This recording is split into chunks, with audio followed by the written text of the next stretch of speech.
Hello to the viewers and the replay viewers, or the listeners and the replay listeners. I am looking for the feed.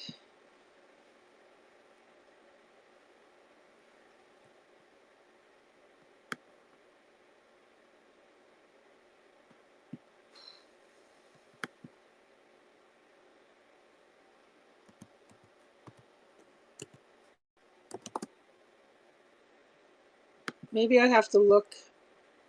Lane 2 commented on my post.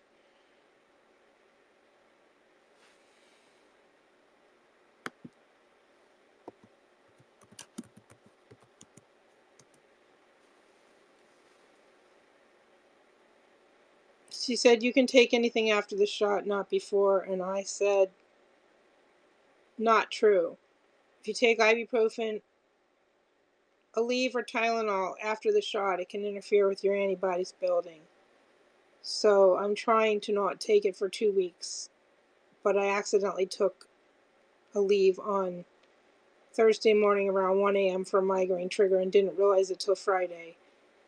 I wrote down that I took it, but I didn't realize that I took it when I was trying to not take it. And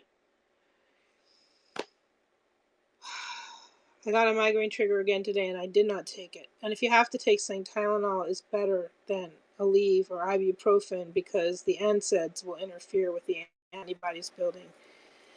And I'm looking for there. Let's try that.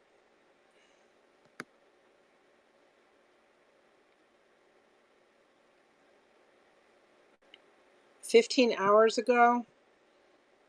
Okay, should we share it? Should we go back to, wait, let's go back to 0. There's our live music. Oh look, there's me.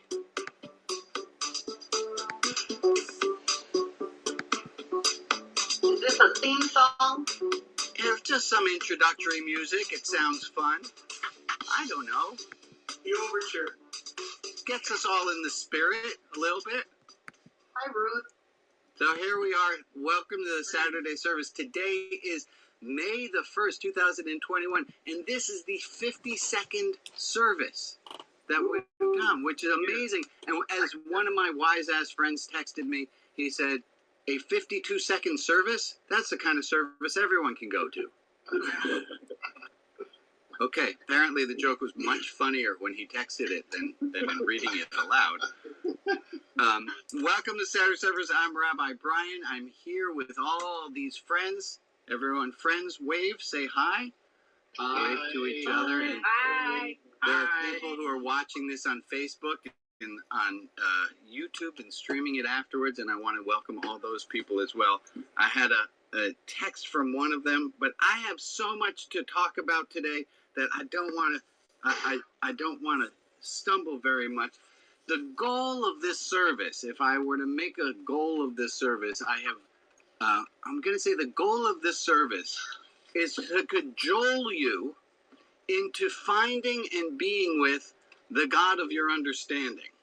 That the goal of this service is to help you to find and be with the God of your understanding. And last week we talked some more about this God word, God of your understanding. Hello. And I want to talk a little bit more. Oh, I ran out of room. There we go. The goal here is to cajole you to find and be with the God of your understanding. And that means we'll get to the meaning of that in a second.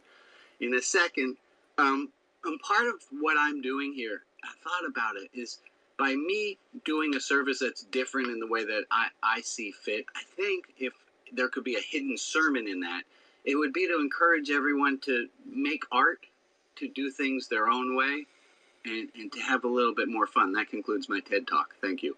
You're welcome. It's going to be a little fast-paced today. We are going to be talking about humility. We are going to be talking about, we're going to do a little God-splaining in a moment. And we are going to learn the story of Charlie and the condoms. That being said, Condoms?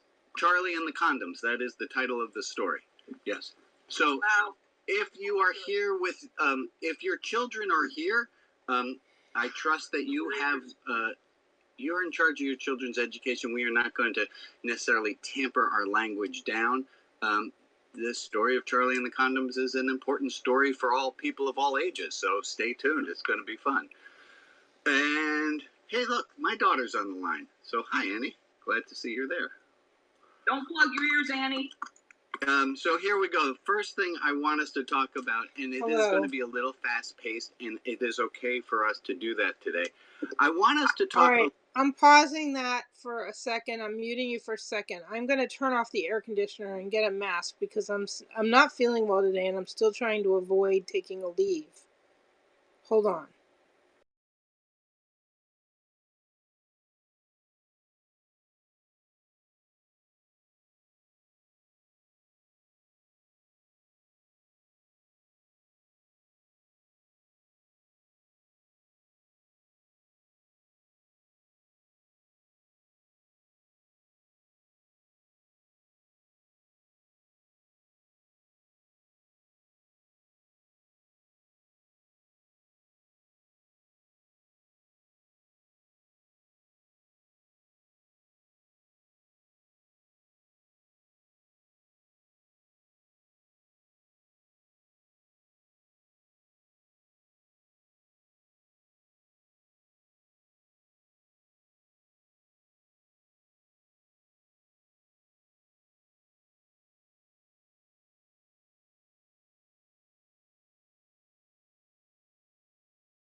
Okay, I'm back.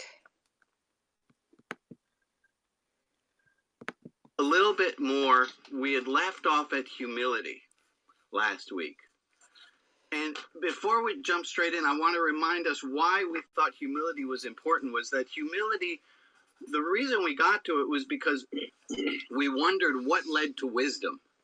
And the answer we came up with was that humility, unless you had space, unless you knew that you don't know everything, you're not going to get to wisdom.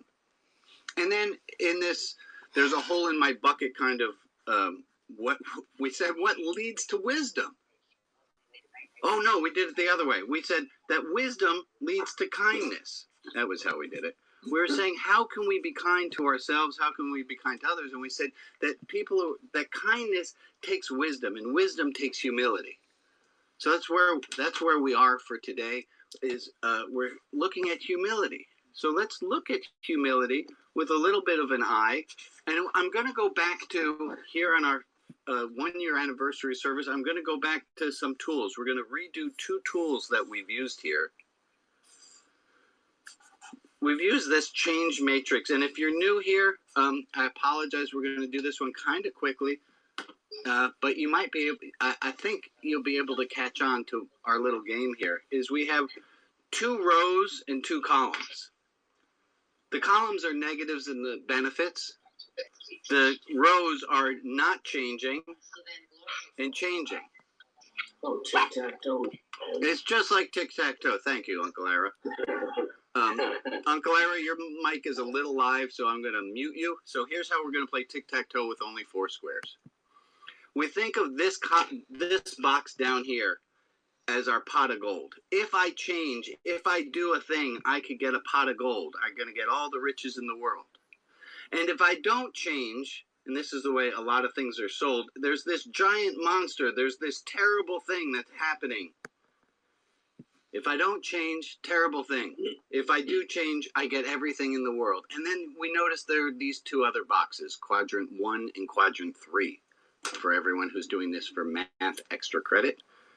This one is, what are the detriments of having changed? So if we get humility, and that's what we're looking for today, if we have humility, we're going to gain certain things, but we will lose, we're going to have some problems we never had before. And if we don't, and this one is we had referred to as the mermaid, this is the one, by not having humility, we have a certain advantage now in not change than we did with change. Okay. Anyway, let me just see show of hands, because I jumped in. I'm like, hey, 8 o'clock, I have until 8:15 to get through this part of the topic, and I'm going to just jump right in. But I have no idea, without looking at the screen of all of you, how, give me on, down here with your hands as Rabbi, I am not ready to play at all on this grid that you just did. Or up here is like, come on, play ball, I'm in. And please just be honest. I'd like, Bruce, I give you extra points for the honesty there. Thank you. That's great. I like to play ball, but my fingers aren't because you're going too fast for me to type. Okay, and thank you, Lee, for taking some notes. If you don't get every word, that's fine. Just make sure there are no backslashes in it. So humility. If we were, let's start with this one, and I'm so glad we're all up and ready to play early this morning.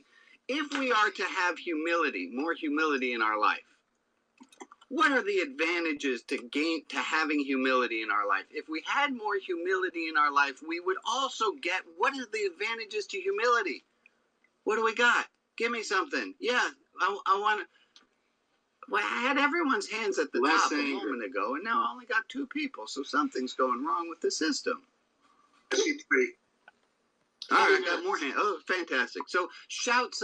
Why don't we do this? Write in the chat some of the advantages to humility, and don't hit send yet.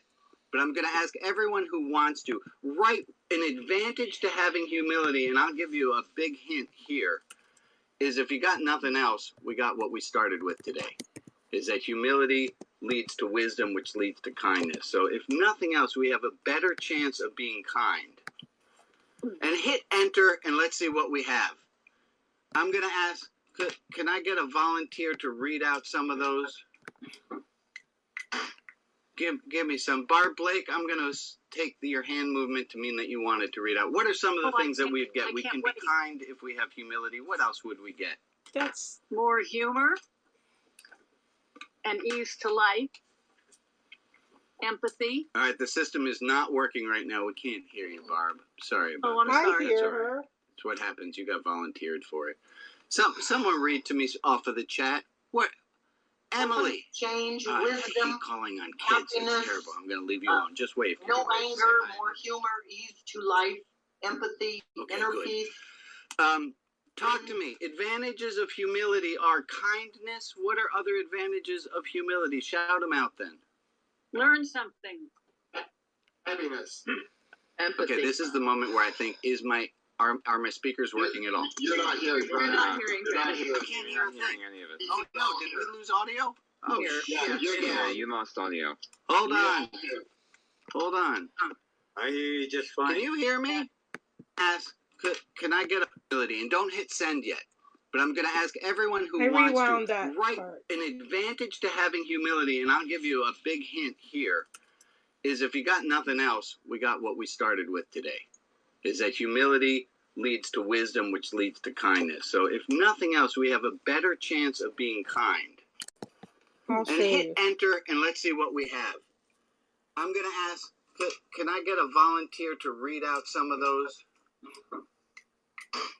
Give me some. Barb Blake, I'm going to take your hand movement to mean that you wanted to read out. What are some of the things that we'd get? We can be kind if we have humility. What else would we get? More humor and ease to life, empathy. All right, the system is not working right now. We can't hear you, Barb. Sorry about that. Oh, I'm sorry. That's all right. It's what happens. You got volunteered for it. Someone read to me off of the chat. What? Emily. Change, I wisdom, hate calling on kids. happiness, It's terrible. I'm going to leave you alone. Just wave. no Wave, say anger, hi. more humor, ease to life, empathy, Okay, inner good. peace. Talk to me. Advantages of humility are kindness. What are other advantages of humility? Shout them out then. Learn something. Happiness. Empathy. Okay, this is the moment where I think, are my speakers working at all? You're not hearing. You're not hearing. You're not hearing. I can't hear a thing. any of it. Oh no, did we lose audio? Oh Here. Yeah, shit. you're Yeah, good. you lost audio. Hold You're on. not hearing. Hold on. I hear you just Can you hear me? Yes. I can hear you. Can I get a volunteer to speak? Because I don't think I can hear you. Can I get whose microphone's hear open? you. Nikki, could you say Yeah. something? We're all talking. We're all talking. I don't have any aid. This is fantastic. Oh, look at that. I see the problem. Okay, I got it. I have no idea how that happened. We heard everybody. We're good. Getting some pushback, Rabbi Brian, on hurrying. Yes. And that's our service for today. Thank you very much. Okay, so apparently we know all the advantages. Could you hear each other? Yes. Yeah. Oh, yeah, that's fantastic. We had a great time. Okay, so we know there are a lot of advantages to having humility. Phew. Not having humility leads to some problems such as President of the United States. no. Not having humility can okay, you know what though? I'm gonna give you that one. I'm gonna say not having humility can get you all the riches in the world. It might be advantageous to have no At humility. any price. Yeah, if you're gonna take on the job as the CEO of America, you're probably not gonna have humility. No president so far has not been somewhat narcissistic. It's just you don't become president unless you're somewhat narcissistic. Yeah. Okay. A false sense of self-value. Oh yeah, your values are all messed up. What values? Right. But you'll think you have them.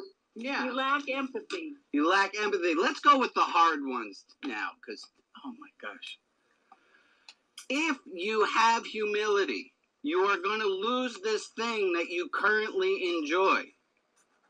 If you have humility, security. you are going to lose a sense of security. Hand raised. Hold on, I'm going to call on her. Oh, I already answered. That was me. Okay. So it's good.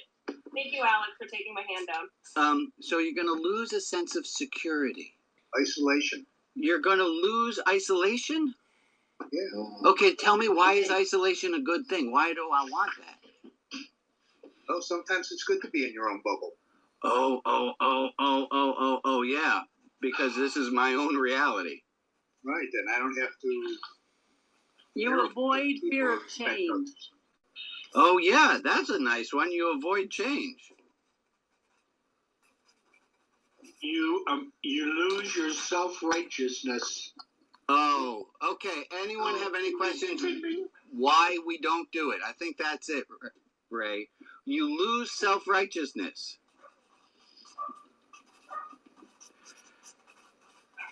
How many of us know many more people who need to lose their self-righteousness than we think we need to lose our own self-righteousness? Probably, yeah, okay. Isn't it fun being human? So strange. I tell you, there's a great I think a 14th century, 15th century mystic. I've mentioned it to Brian before. The Ramban said the greatest obstacle to humility is anger.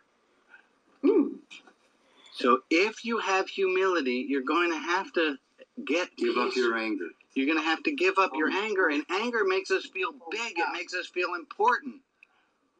Let's go to the other one. We got 2 more minutes on this one. I'm just going to keep rushing now that I got the audio to work again. If we have humility, we're going to have this new problem we've never had before. We have humility, and now we have this problem that we've never had before. Uncertainty. We're going to have uncertainty, yeah. Fear. We're going to lose self-promotion. Ugh. Painful self-awareness. Oh, Al, I love that one. How many of us have experienced in the last 40 years some painful self-realizations? Yeah. Humility means you're going to have to see things about yourself you didn't want to see. But all of this, is it worth it? We're going to leave that as a question, because folks, I have a schedule of things for us to be doing. And you're spending too much time worrying about it. And if you guys ever want, Jane has to live with me, so please feel bad. But this is our notes, and I'm very excited. This is what we got today. So we're going to move. Back of a sizzle pie box? IKEA. Oh. Because pizza boxes trigger some people, and I wouldn't want to do that. Okay, so that was good. So now let me talk about the God thing. And thank you guys so much for last week. I had been using the phrase, and so for a long while, I talked about the God of your understanding, or I would say sometimes God, whatever it is you mean by the word God. And then for a little while, I got overly comfortable. And in writing, I would just write this because I didn't know how else to write it. Sometimes people will write G-D, and that's in an attempt to make sure that when the paper gets destroyed, we're not defacing God's name. I think God's over, the idea that this is going to piss God off. So I'm fine with writing G-O-D. But then I started doing G-O-D like that, and then I said G-O-D because I know people are like pizza boxes trigger some people. This word itself triggers some people, so I was just referring to it as the G-O-D word until last week when one of you so wisely said, when you call it the G-O-D word, it makes it sound like the N word or the C word or other words we're not supposed to say. And I'm like, yeah, you're not supposed to say it traditionally, but you make a really good point. So here's in our God-splaining moment. I realized that in a services are really functional for some things and don't really function well at others. And in a service, it's really, it's a convenient way for the person leading the service. Oh, and I have to do an announcement. Shoot, hold on. I need to time out because I did something and I wanted to do something before this, and I don't care if I don't get back to this in time. Is I started this last week and I want to do it again this week, and I want to read the names and honor the names of the people who I have the privilege of running this meeting, and in that capacity, I want to read the names of those who were killed at the hands of law enforcement in the United States in the last 7 days. On April 27th, in Fullerton, California, Carlos Lopez Mendez was killed at age 50. On April 24th, in Los Angeles, California, Richard Solito, age 34, white man, was killed. And also April 24th, in Webbers Fall, Oklahoma, Benjamin Riley, 29, died at the hands of the police. April 24th, also in Tennessee, Nashville, Tennessee, Marvin Velga, age 32, African-American, was killed by police. I think it's very important for us to honor the names of all of these people to bring awareness. It's sobering that we have this list at all and that there are multiple people on this list every week. And I'd like to encourage you, if you run a meeting at all, and we'll have a link to it later, to please read the names of these people, because you have the privilege to do something, and I asked you to do something about it. Okay. Thank you for that. I got to go back to the God thing, but as I've said to, I learned this when I taught algebra. There was a phrase that says, there is no lesson in algebra that should not be interrupted for a lesson in humanity. I love it. And my classroom was my where I was preaching. And if I realize I forgot to talk about the more important thing first, even in the discussion on the word God, and write a term paper on that, I think that's interesting. I'm going to interrupt the discussion on God to read the name of these people. Okay. That being said, let's transition back. I'm going to ask you guys a favor. This is going to the ideas of Alvin Reines, who we heard about last week a bunch from Michael. Okay. Sorry. I'll go back to that. What was this? What does this say? What is the type? Copy. Braced for drogues. 4 astronauts are on their way home. Join us for the final leg of their journey from the International Space Station back to Earth as the SpaceX Crew Dragon Resilience re-enters Earth's atmosphere and splashes down at about 2:57 a.m. Eastern. Sunday, May 2nd in the Gulf of Mexico off the coast of Florida. NASA astronauts. We are waiting for confirmation that the drogue chutes have deployed. And we are expecting them to deploy any minute now. First night splashdown of a U.S. crew spacecraft since Apollo 8's Freedom return. Those might be our drogue chutes. Visual Whoa. 2 chutes. That's...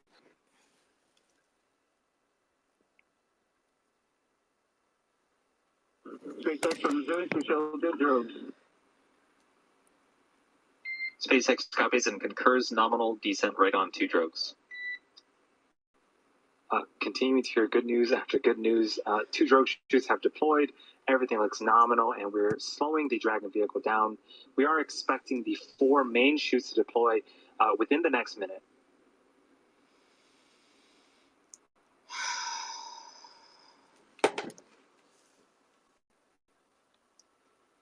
I see 2. Those 4 drogue chutes. Oh, you can see them being pulled out now. Visual on 4 mains. 4 mains? I saw 2 and 2. Oh, now I see 4. SpaceX copies and concurs nominal descent rate. And this view coming from the WB-57, very clear image of those 4 main parachutes, slowing the vehicle down to what will be about 16 miles per hour prior to splashdown just off the coast of Panama City, Florida. If it were daylight, we would have an image of those 4 beautiful parachutes being orange and white. And still getting these incredible views, even though we are in a nighttime splashdown. So we are waiting for visuals of splashdown. The Dragon 1 program had great success with water landing, with 20 successful splashdowns over the course of that program, 9 of which were carried out by flight-proven Dragon spacecrafts. Space height you've broken, but we show you just under 800 meters, still good descent rate.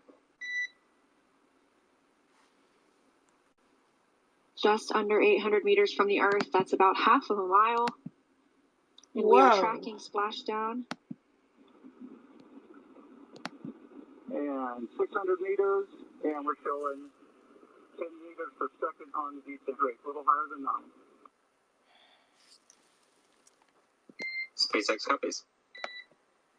Whoa. What a view we have here. Even though it's nighttime, we have some great visuals of Dragon there with its 4 main chutes deployed, slowly coming back to Earth. Splashdown is scheduled for just a few minutes from now. Now just a quarter of a mile away from splashdown. And that splashdown time is scheduled for 11:57 p.m. Pacific time.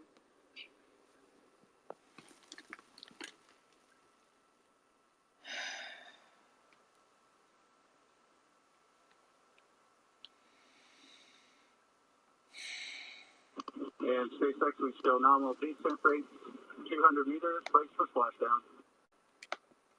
SpaceX copies. Brace for splashdown.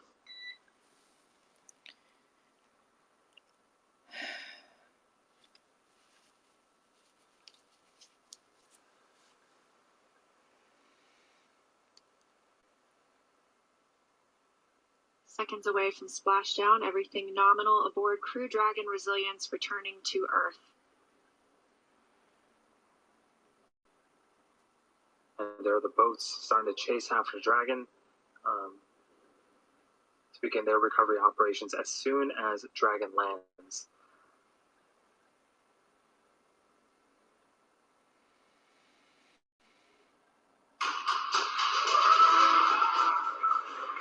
I don't know if you can hear the applause. Yeah, we hear it. But we have visual confirmation of the Crew 1 Resilience capsule. From Resilience. This excellent news. We are splashed down. The pilots have fired or SpaceX copies and concurs. We do see mains cut as well.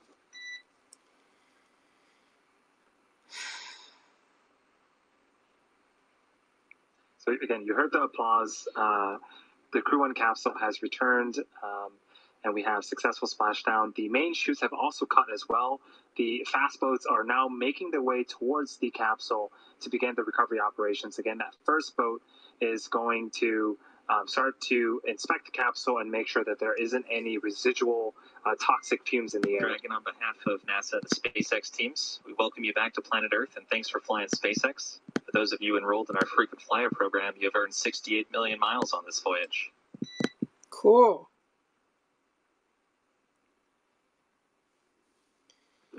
And SpaceX Resilience, it is back on planet Earth. And we'll take those miles. Are they transferable? And Dragon will have to refer you to our marketing department for that policy.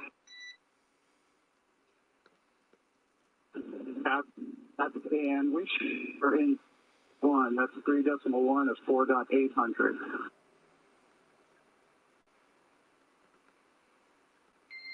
And Resilience, please repeat last about 4.800. Okay, we are at 3, and we show stable 1. SpaceX copies stable 1. Good news.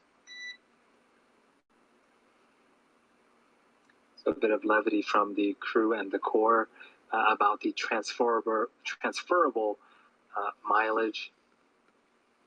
And that splashdown coming at 11:56 p.m. Pacific time, 6:56 GMT. We're hearing reports that the capsule is in stable 1 position, meaning it is upright. As we heard, those 4 main parachutes were cut, and those 2 fast boats will soon approach the vehicle. They will be able to, as we mentioned, sniff for those hypergol fuels, as well as attach buoys to the parachutes and make sure they are recovered. The teams have been ready and waiting about 3 nautical miles away, so it's going to take them around 20 minutes to make their way to Mike, Victor, Shannon, and Suichi inside Crew Dragon.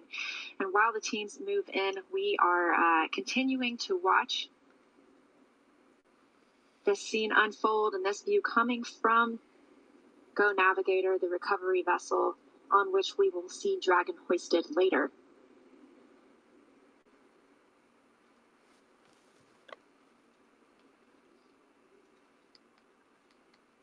Related to employees' rights to organize and collectively bargain in the workplace. The message today is it is important for workers to have rights and the ability Just so to cool to organize themselves. see. And it's important that The teams had visual of Dragon with the chutes deployed, coming back down to Earth, and then you saw the fast boats sort of just as fast as they could, heading over to Dragon, just to make sure that everything can happen as quickly as possible and make sure that the astronauts are safe.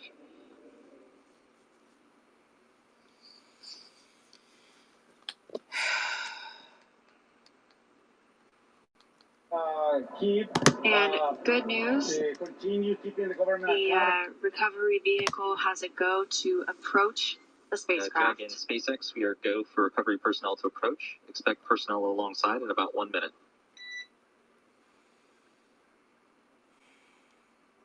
And SpaceX from Dragon, that is great news. And that comes right on time as well. Just 5 minutes after splashdown, those fast boats are going to be able to approach the capsule and put buoys on those parachutes. And the hypergol checks will continue. And eventually someone will help rig up the capsule to be picked up by the Go Navigator once it has to go to approach the vehicle as well. Riot declared in downtown Portland about an hour ago, or 2 hours ago. What window is that that's broken? Is that Starbucks? I can't tell.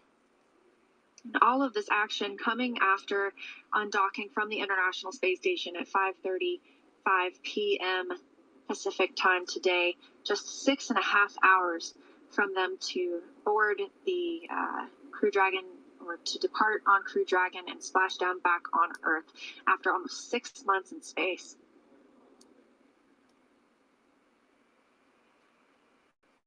And here's a aerial shot of those fast boats approaching Dragon SpaceX comm check. And SpaceX from Resilience, we're still reading you loud and clear. Loud and clear as well. We just completed a minor comm configuration. Thanks. You bet. And we see some lights outside. Looks like some people are getting close. Affirmative. Quite the welcome home party.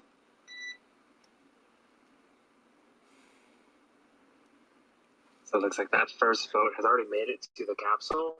There are a number of other boats and recovery vessels standing by. And once we clear the area of, from any hypergolic vapors, they'll, move on to the next phases of recovery. And some of those darker spaces you see there in the water are the parachutes that will be collected later on.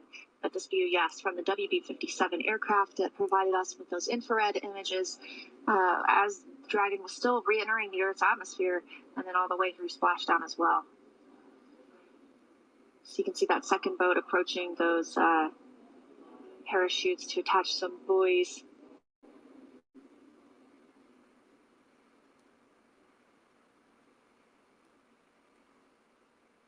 It really could not have been a more flawless journey home for Crew Dragon Resilience. Yeah, we continue to see, nominal call after nominal call from the Dragon SpaceX. We show hypergol sweeps and unfired ordnance checks at nominal. Rigger should come aboard momentarily. Expect about 2-5 minutes until capsule lift. Stand by for PMC with SpaceX flight surgeon.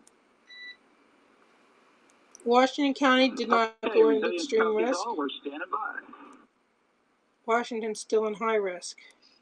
The Corps there just said we are clear of any hypergols in the area, so we are starting to send the recovery vessel, and we'll start to hoist up Dragon in about 25 minutes. And then shortly after that, he mentioned PMC, which is the private medical conference.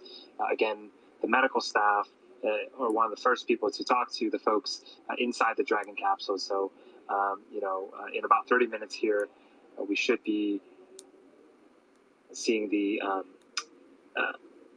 hopefully the astronauts egress from the side hatch of the Dragon capsule.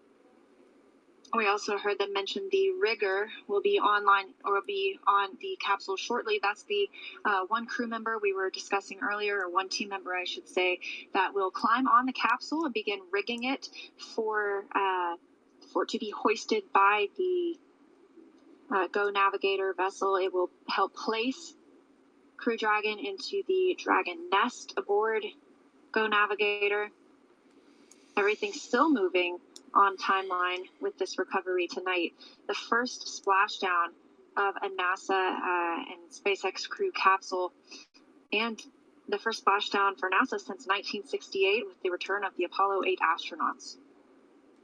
And one thing to note, you can see the sheen of the ocean with those lights there, and the sea itself that could have been mistaken for a beach, but we are in the middle of the ocean and the seas are just as calm as they can be. Again, weather was something we were tracking and we waved off splashdown a couple times this past week, but today's conditions seemed absolutely serene. There it is.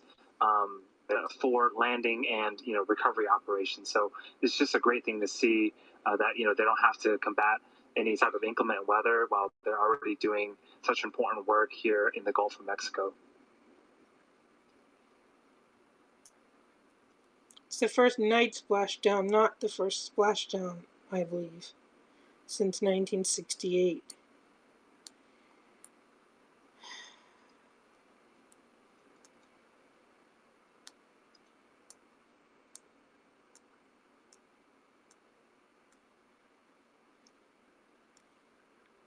So you can see some of those recovery vessels surrounding the capsule.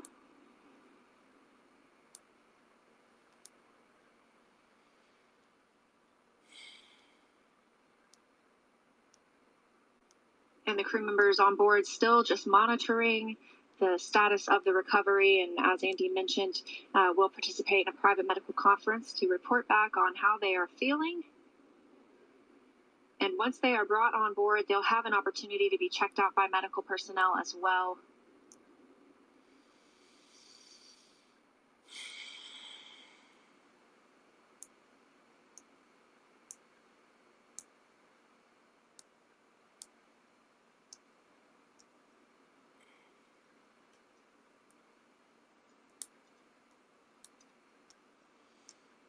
See some activity of that fast boat around Crew Dragon. That's what's in the middle of the screen right now. There is a much larger recovery vessel nearby that will hoist up Dragon onto the back end of the ship. We're expecting that to happen in approximately 25 minutes.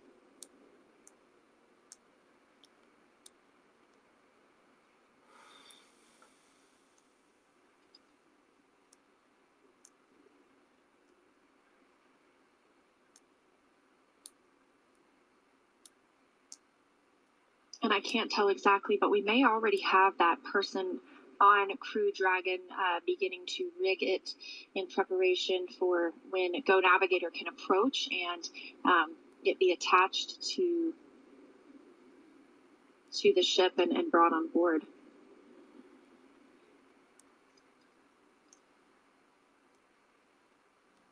Olympia Dukakis died.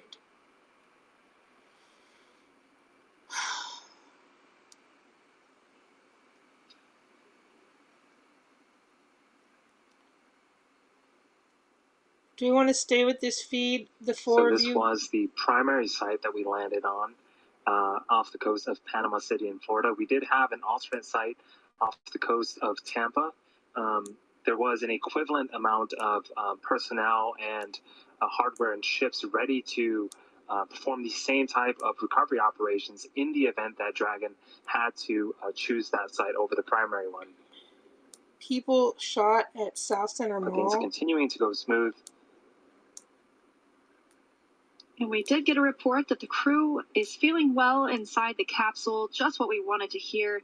Of course, they will still have that private medical conference and they will still receive medical checkouts once they arrive on Go Navigator. But amazing preliminary news that the crew reports that they are feeling well. And that's quite a feat in itself, to be feeling well after 6 months in microgravity and to return to gravity. So great news all around tonight. They just with the return of Crew Dragon Resilience. The undocking on the news from earlier. Some raindrops. How much did it rain today? Clouds clear out for a dry Sunday.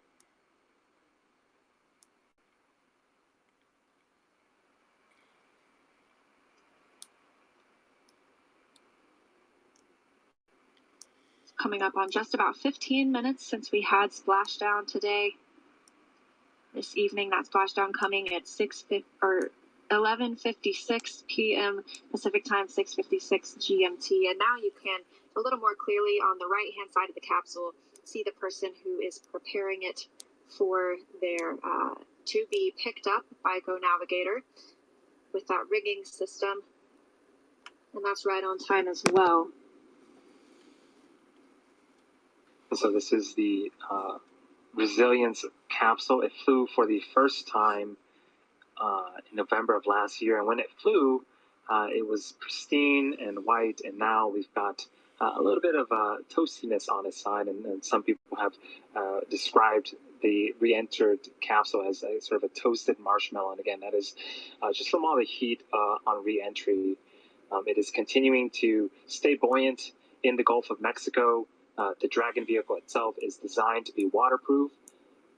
And in the event that there is a breach, we do have some abilities to pump water into some bladders in the capsule to make sure that it stays buoyant for as long as possible. But everything continues to go well. We are now seeing a even better view of the rigger on top of the Dragon capsule, preparing it for hoisting later on in a few minutes here. And that's a great picture. You can see just how calm the sea really is. That is the Gulf of Mexico. Yeah. It's pretty amazing that it's that truly glassy, as we heard described earlier.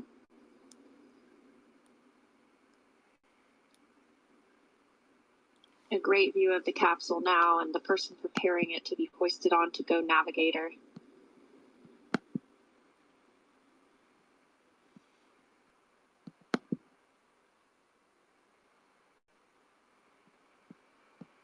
And as a reminder, we're going to remain live with you throughout this coverage up until the crew has been extracted from the vehicle. And this another view from Go Navigator. You can see the nest right there. That's where Crew Dragon will be placed once it has been hoisted onto the vessel.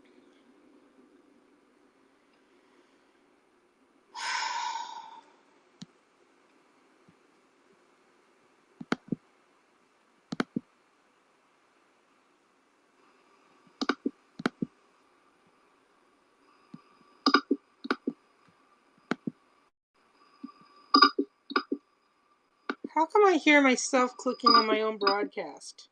How come I hear myself clicking on my own broadcast? Hello. Hold on a second. I hear myself clicking on my own broadcast? And why is there an echo? Let me Some show people you. stepping in on the nest, and you can just see sort of the scale of that nest and really the boat. The Dragon capsule is,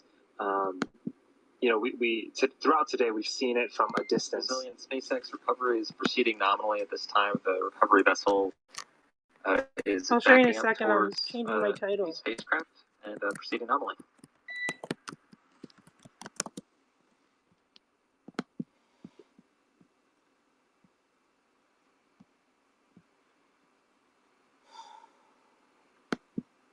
And you can see Crew Dragon Resilience within the frame of that hoist mechanism on Go Navigator. The report going out to the crew that things continue to proceed nominally, and we can see that for ourselves as well. The Go Navigator will continue backing up to Crew Dragon until it's close enough to attach those lines and hoist the spacecraft onto the nest there at the bottom of your screen. Oh, I see the nest. You want to see the nest? It's right there. See? The scale really doesn't really put into perspective until you start to put people around. The capsule itself is over 20,000 pounds, and so And the Dragon SpaceX repeat call. We are proceeding nominally. It looks like the recovery vessel is about one boat length away, backing up towards the spacecraft. That is great news, SpaceX. Looking forward to it.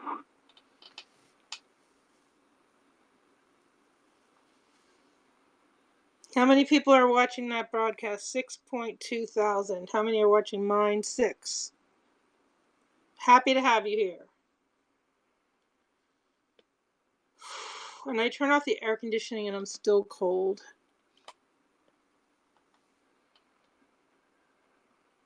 Continuing to proceed nominally, Go Navigator is backing up towards the Resilience capsule as the team of recovery personnel continue to You want to see? Dragon on top of the nest there. That you This see on looks like a screen. little boat. And once Crew Dragon is lifted onto the nest, it will shortly afterward be pulled toward the egress platform, or the platform that allows them to exit. That platform is built up towards near the that forward hatch, and it should allow them to more easily exit the vehicle.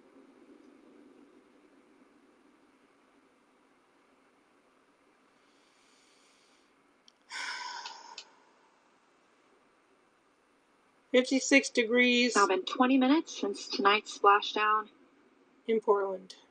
6:56 GMT, 11:56 p.m. Pacific time. GMT is only Mike 6 hours Hopkins, later. Victor Glover, Shannon Walker, and Soichi Noguchi, all inside Crew Dragon. Wait. And recovery operations proceed nominally. 7 hours later to GMT. So we are now waiting excitedly for the recovery of our Dragon spacecraft with NASA astronauts Mike Hopkins, Victor Glover, Shannon Walker, and JAXA astronaut Soichi Noguchi inside. Dragon has already autonomously completed several steps to safe itself following splashdown. For those of you just joining us, the mission has gone smoothly so far. Dragon successfully splashed down in the Gulf of Mexico off the coast of Panama City, Florida at approximately 11:56 p.m. Pacific time. First night. Sorry, I don't want to talk over her. First night splashdown since 1968. Dragon SpaceX rigging is complete. Approximately 5 minutes until capsule lift. Here, it's getting closer. Let me show you. Look.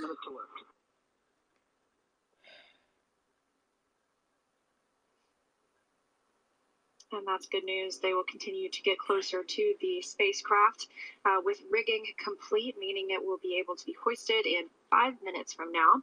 But approximately 6.5 hours ago, Dragon autonomously undocked from the International Space Station, completed a series of departure burns, jettisoned its trunk section, and performed its final burn, the deorbit burn, to place itself on a trajectory toward the Gulf of Mexico.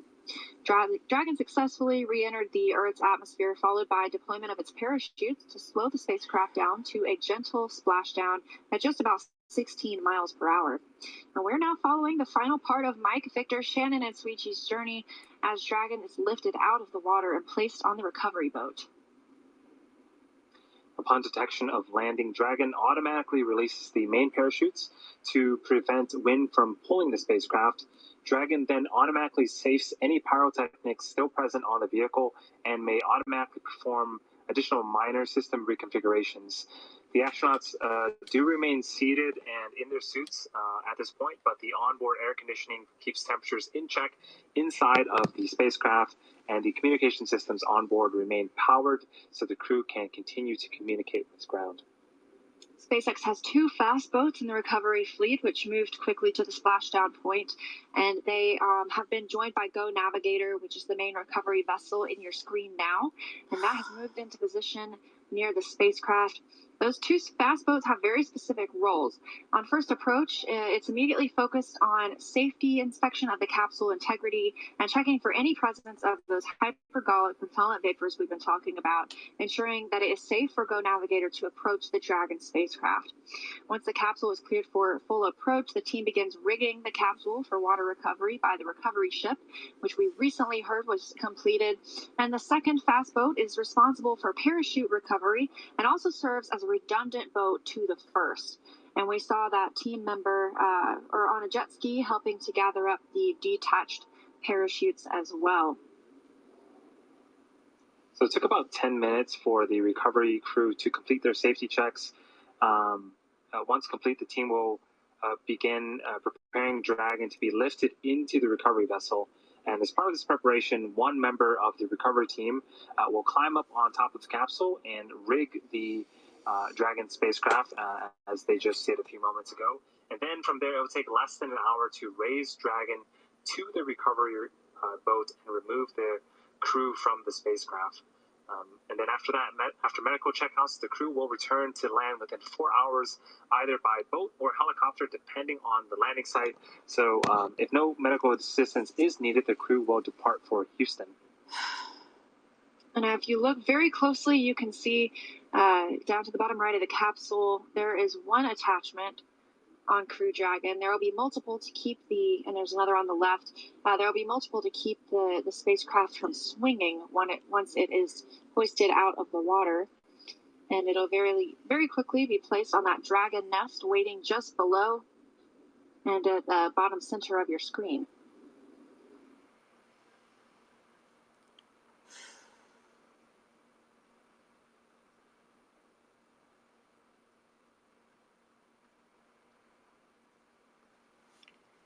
Let me show you.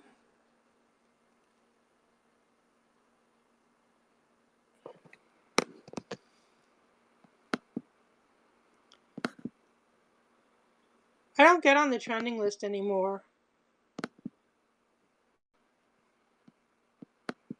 Why are they showing CVS in Ohio? What's the point of that? Let's go back and look.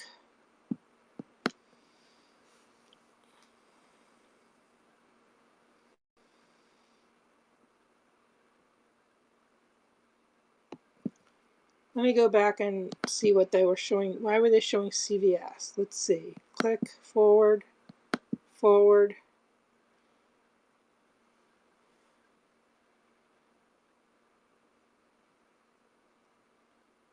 Pharmacy's closed. I don't know why they're showing the pharmacy. All right. Let's go back and look at.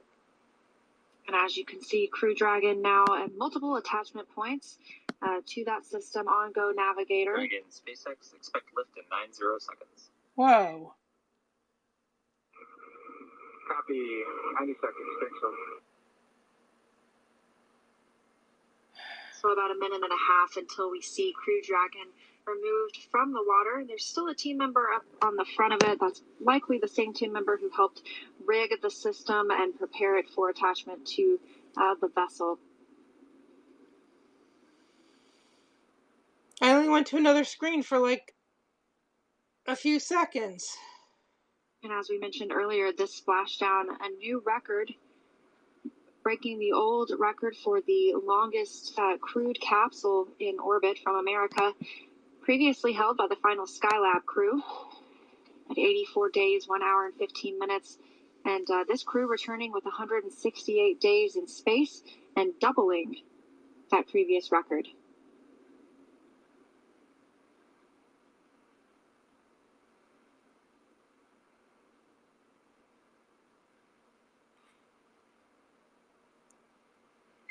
Dragon, SpaceX, brace for capsule lift. Go ahead, Sol. With you at the lift.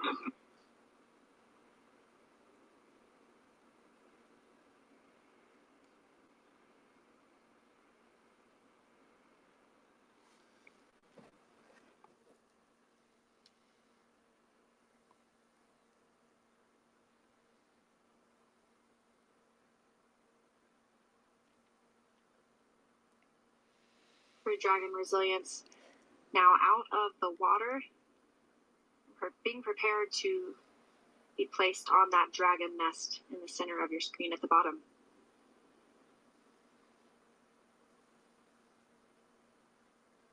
Like a big egg.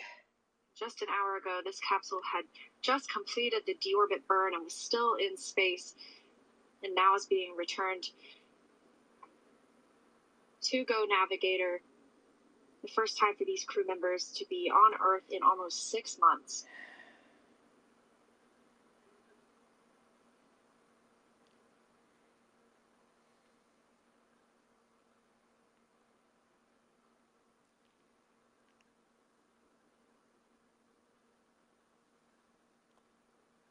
Cool beans, huh? Pretty much on the center of the screen, you can see the side hatch of the Dragon capsule. Later on today, that's where the astronauts will be egressing from. When they were attached to the International Space Station, they exited from the top hatch where the nose cone opens up.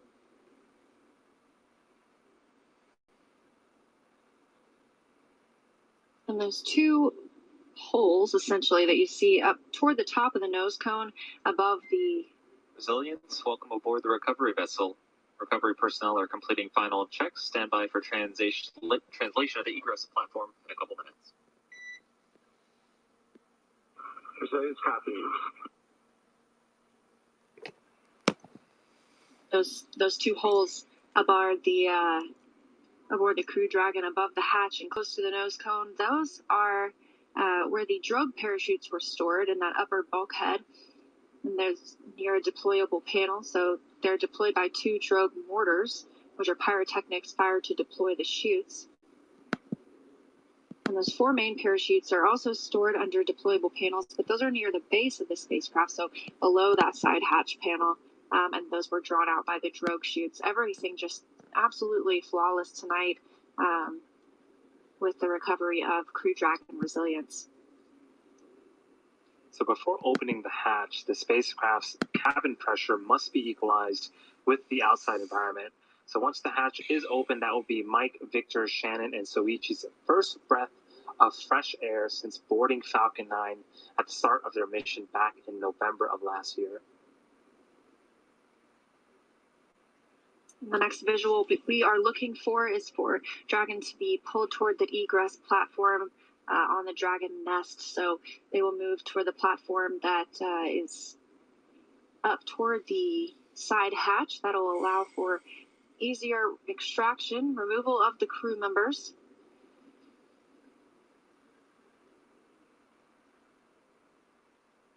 It's important to note that Mike, Victor, Shannon, and Soichi will be getting assistance from the recovery teams while exiting the capsule. And this is the same process for any returning long-duration crew members, as returning to a gravity environment can essentially wreak havoc with our vestibular system, which is responsible for maintaining our balance and motion. And safety is our #1 priority with this operation, as you've seen throughout not just today, but this entire mission. So you'll see all Mike, Victor, Shannon, and Soichi helped out of the capsule. We won't see them outside of the capsule today, but they will be assisted a few feet to the medical quarters aboard the boat. And we discussed earlier, if you've seen crews return on a Soyuz, it's the same process as when astronauts are carried from the capsule to waiting chairs and then carried into the nearby medical tent. This is also the period where any time-critical cargo can be removed from the spacecraft, with the remainder waiting until the ship is back in port. But once the ship and capsule return, the recovery team will perform additional inspections before loading Dragon onto a flatbed truck at the SpaceX facility in Cape Canaveral for post-processing.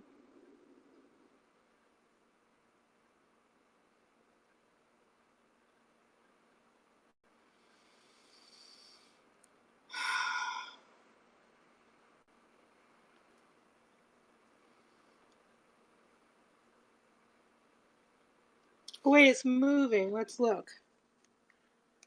It moved a few feet. Wait, there it goes. So the crew just secured Dragon onto the recovery vessel, and now it's moving towards the platform where eventually the hatch will open up. We have more personnel assisting with the recovery operations.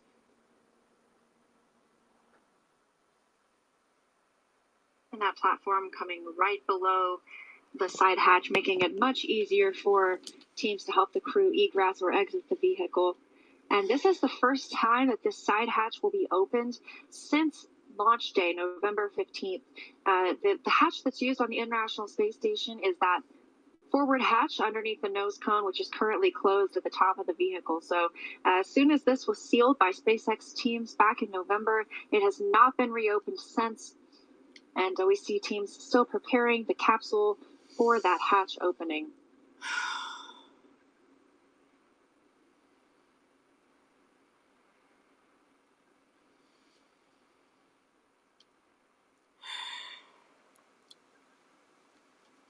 So there'll still be a few minutes before we have hatch opening. Again, we need to make sure that the cabin pressure is equalized to the ambient pressure outside. The team also performs a few checks to make sure that everything is a go before we open up that side hatch. It's been about 35 minutes since Crew 1 splashed down, so you can see just how exponent this process already is, having the capsule on board and preparing to open up that side hatch.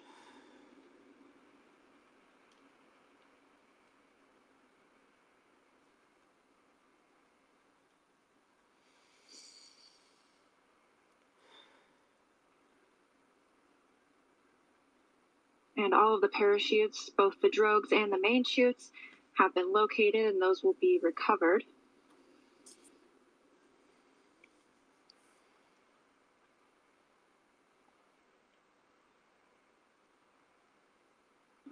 SpaceX results. Go for SpaceX. Hey, Solo, you guys are welcome to come on board with the cameras if you'd like. SpaceX copies and work. Welcome to do what? And Solo, you got one more call before we wrap things up. Is that correct? Affirmative. We have a few technicians just doing some work on the exterior of the hatch. We should be ready to open up shortly, we hope. Copy. Apparently, now the crew members will not ride this boat all the way back to shore. They will board a helicopter, and that helicopter will take them back to Pensacola, and waiting there will be a NASA plane to bring them back to Houston.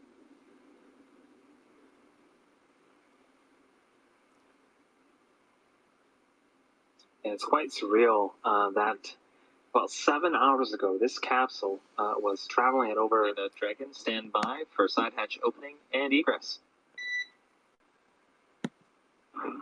Okay, Solo, we are standing by. And while I'm thinking about it, Solo, for SpaceX and the NASA teams, on behalf of Crew One and our families, we just want to say thank you. We want to say thank you for this amazing vehicle resilience. We said it before the mission, and I'm going to say it again here afterwards. It's amazing what can be accomplished when people come together. So finally, I'd just like to say, quite frankly, you all are changing the world. Congratulations.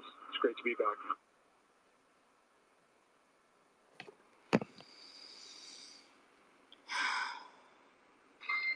And Albert, thanks so much. You've got a round of applause here in Mission Control.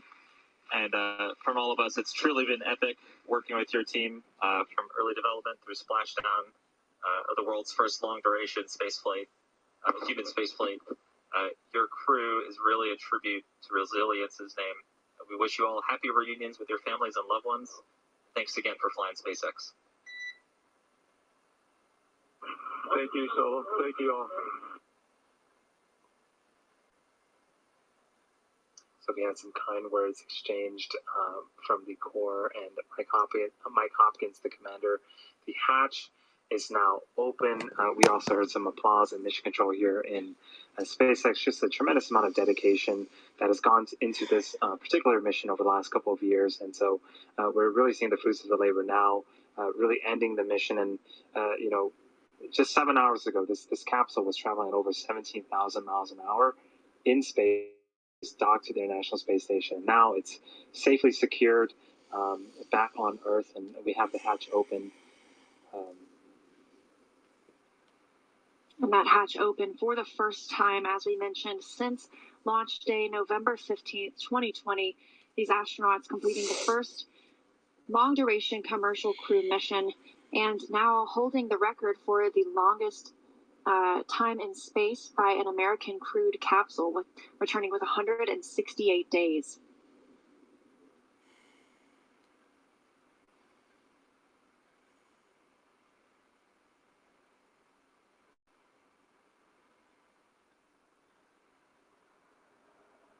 And with that side hatch being open, as we discussed, the first people to speak with Mike, Victor, Shannon, and Soichi are the medical team. And as we heard earlier, the crew did report that they were feeling well, but still important to get checked out after spending 6 months in space. They will eventually be removed from the capsule and put on stretchers to taken to some additional medical checks.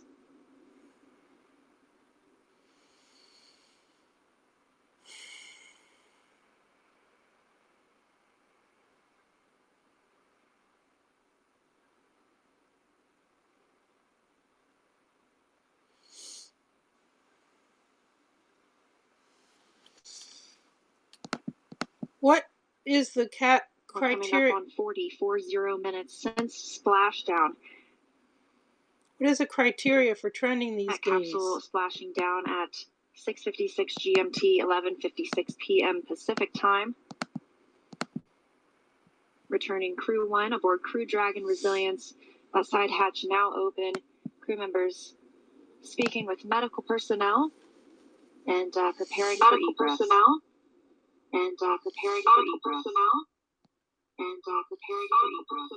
Why is it doing that?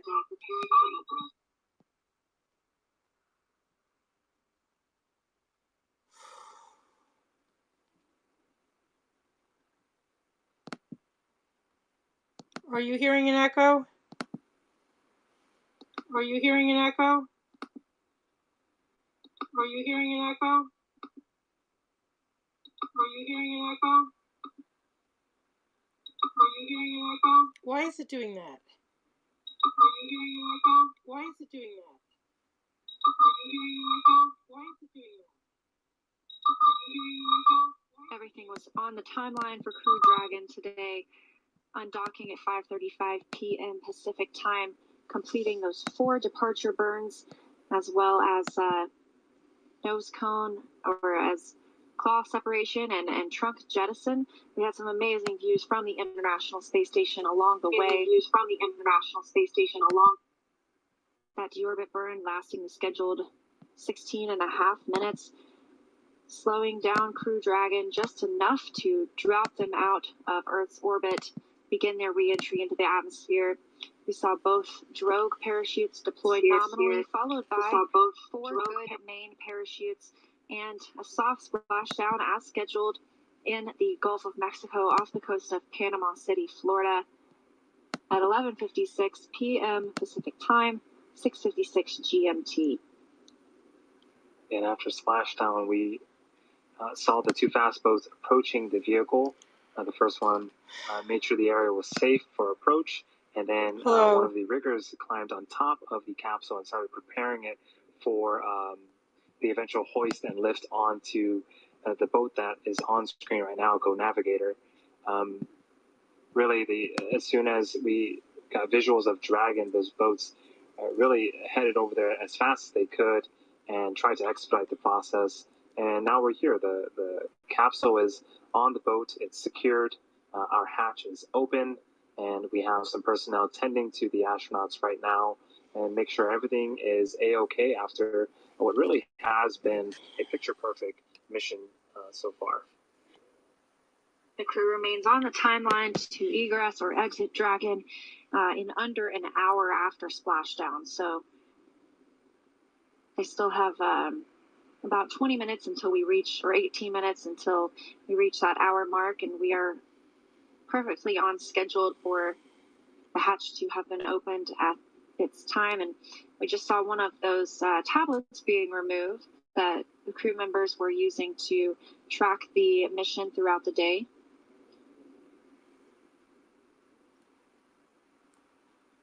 Just as it takes a little while to get crew members strapped in properly from,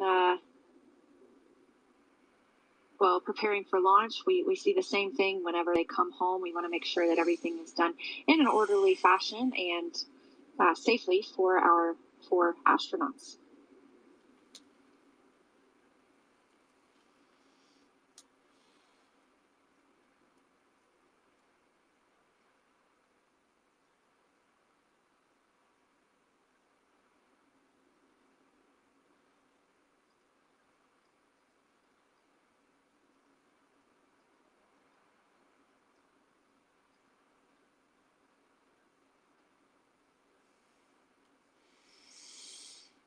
Since we're moving a few parts to make room for the astronauts to egress. And that looked like those footrests, essentially. I'm not sure the best thing to call them. I can't think of it right now.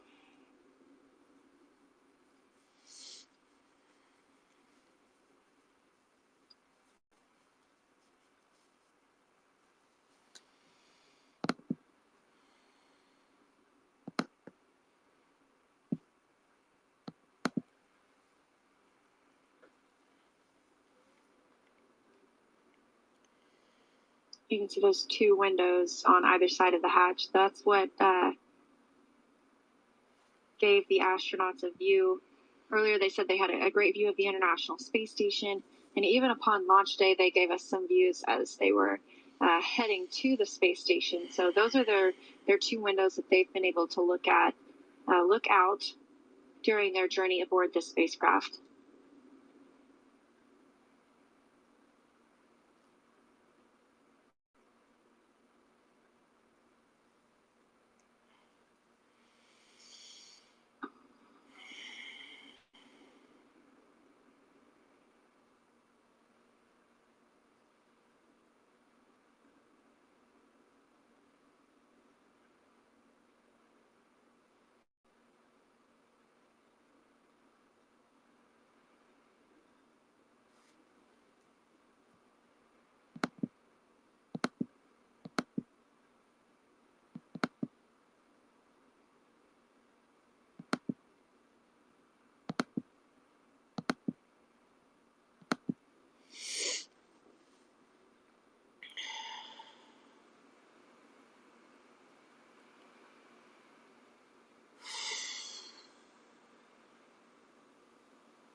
For those just joining us, on screen right now is the Crew 1 capsule Resilience.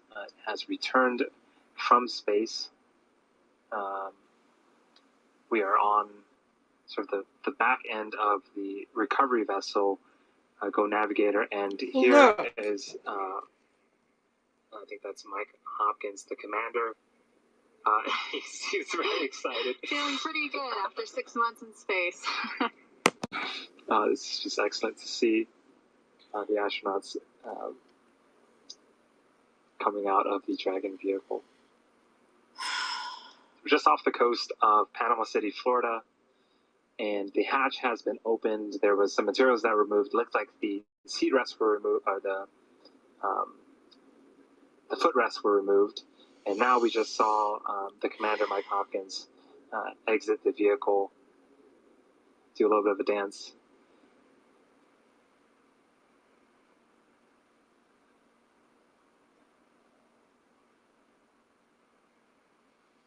As we mentioned, these crew members will be making their way over to some medical checks.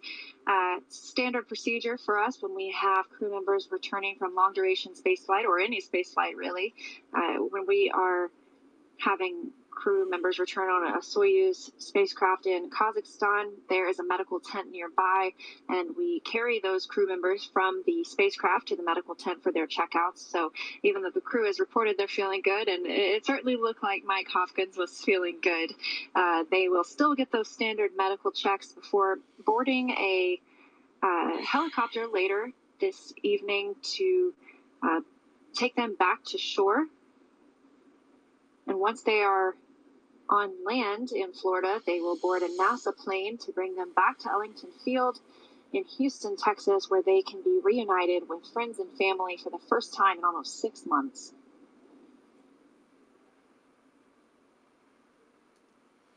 Yeah, the bottom left of your screen, there is a stretcher there.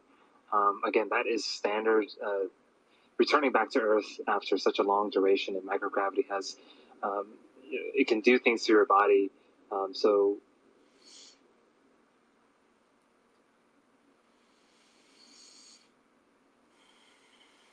those two SpaceX team members preparing to help out the next crew member. That is NASA astronaut Victor Glover. And this is a view of Mission Control in Hawthorne. Continuing to support the mission. Yeah, we just saw Mike Hopkins exit the vehicle. Again, things are going pretty nominally. The vehicle had a splashdown at approximately 11:56 p.m. Pacific time. And shortly after that, the recovery team began their operations. We sent fast boats out there to start to sniff out the hypergalls and make sure there wasn't any toxic vapors in the air. Began rigging the boat and eventually getting the Dragon capsule on top of the Go Navigator recovery vessel. And we saw Mike Hopkins out of the spacecraft first. He did a little dance for us to show us just how good he felt. And then followed by Victor Glover. Victor Glover returning from his first space flight. He was really the newbie on this trip, I guess you could say. He served as pilot of Crew 1, Crew Dragon Resilience. So he was the next out of the capsule. And we are still awaiting 2 more crew members to be removed from the capsule. And they will be checked out by those medical teams on board the ship. But as we heard earlier, they reported that they were feeling well. Yeah, the 2 mission specialists that we haven't seen yet are Shannon Walker and Soichi Noguchi, who sat sort of on the ends of the seats inside the vehicle. Pretty stellar return home today, only taking about 6.5 hours from undocking to splashdown. And, throughout the mission today, we had really great feedback about some nominal departure burns. We did a prop wasting burn where we shed some unnecessary propellant from the vehicle to lighten the load of the Dragon spacecraft. And then we started to prepare for deorbit. So we had the claw retraction or separation. That is an umbilical that ties telemetry, data, and power from the capsule to the trunk. So we separated that. Then we also jettisoned the trunk, shedding a bit more weight. And then finally, we had our deorbit burn, which took about 16 minutes. And then we got some fantastic footage of Dragon returning back through the atmosphere. And then eventually when it deployed its chutes, it was definitely a sight to see. And we saw all of those chutes deploy nominally, first 2 drogue chutes that slowed the spacecraft down to about 119 miles per hour. Those 4 main chutes following and slowing the spacecraft down to about 16 miles per hour for a much softer splashdown. And that splashdown coming right on time at 11:56 p.m. Pacific time, 6:56 GMT. So we have heard that Shannon Walker is now outside of the Crew Dragon Resilience capsule, leaving Soichi Noguchi to be the last crew member extracted today. And as we mentioned, they will all get medical checkouts ahead of heading back to land.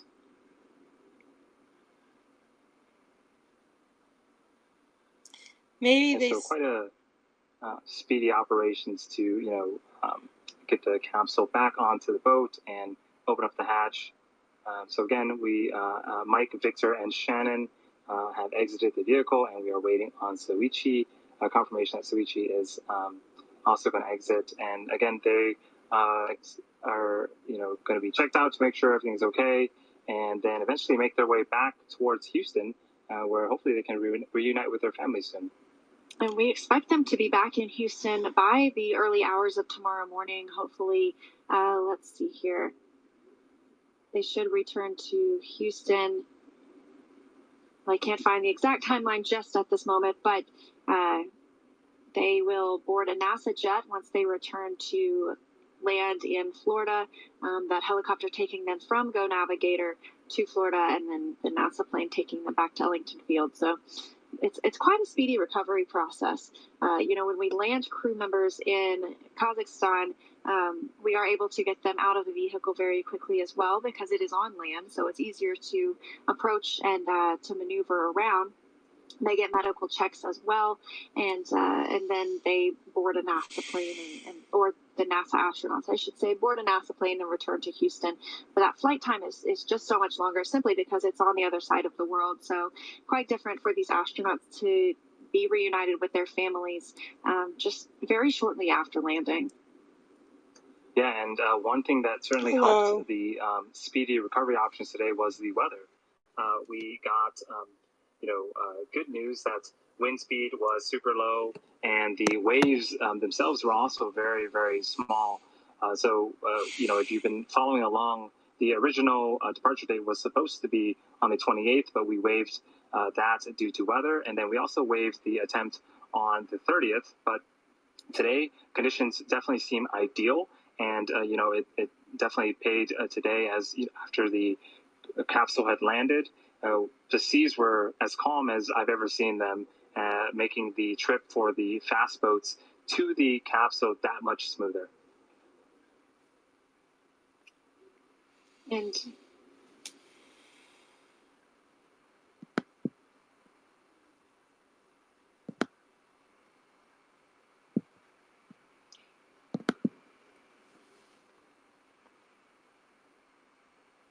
good news, Soichi Noguchi has egressed the vehicle as well. So now that Mike, Victor, Shannon, and Soichi are safely back home on Earth and getting checked out by the NASA medical team, we are going to wrap up our live coverage of their historic return. This all kicked off on November 15th, 2020 from historic launch pad 39A at the Kennedy Space Center in Florida. After successful liftoff and separation from Falcon 9, Mike, Victor, Shannon, and Soichi made a 27-hour flight on board Dragon to the International Space Station. How you arriving doing? at the space station, they spent almost 6 months as members of Expedition 6465, executing science experiments, spacewalks, and repairs while aboard the orbiting laboratory. Their journey home today began just hours ago, Saturday, May 1st, when they closed the hatch to Dragon and undocked hours later at 5:35 p.m. Pacific time. We then jettisoned Dragon's trunk and performed our final on-orbit maneuver, the deorbit burn, at approximately 11:03 p.m. Pacific time to send Dragon on the path home. The spacecraft re-entered the Earth's atmosphere and slowed its descent with successful deployments of the 2 drogue parachutes and 4 main chutes, with the final splashdown occurring off the coast of Panama City, Florida at 11:57 p.m. Pacific time. Following that successful splashdown, we saw SpaceX recovery experts move in and prepare Dragon Resilience for its lift onto the recovery vessel. And just a little less than an hour following splashdown, we saw Mike, Victor, Shannon, and Soichi, safely exit the Dragon capsule. Next up, they will catch a helicopter flight back to shore, where they will transfer to the waiting NASA plane for the short flight back to Houston, where they will be reunited with families to bring an end to this flight. We can't express what an honor and a privilege it has been to share their journey with all of you as we continue this new era in human spaceflight. In just the last week, we saw 4 astronauts fly to station to begin their mission, and now 4 more return to Earth to successfully complete another. So SpaceX and NASA are already looking forward to the next rotation when Crew 2 comes home and Crew 3 launches, all of which is currently targeted for October of this year. And at that time, we'll once again have a direct handover with 11 people on board the station for a short duration as we continue this regular cadence of flying astronauts on SpaceX rockets from Pad 39A at Kennedy Space Center. Again, thank you for tuning in for the culmination of Crew 1, a 6-month mission that has been years in the making. All of us here at SpaceX and NASA are excited to reunite these 4 astronauts with their families. We'll continue to work hard to ensure future astronauts' safety and mission success. So be sure to follow SpaceX and NASA online, as well as the social media for updates on crew and cargo flights to and from the International Space Station. And we'll continue to share the progress of Mike, Victor, Shannon, and Soichi's trip back to Houston on social media.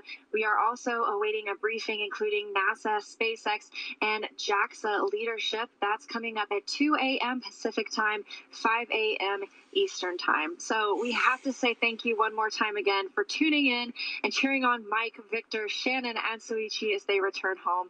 And we'll see you next time when we once again are sending astronauts on American rockets and American spacecraft from American soil. See you next time.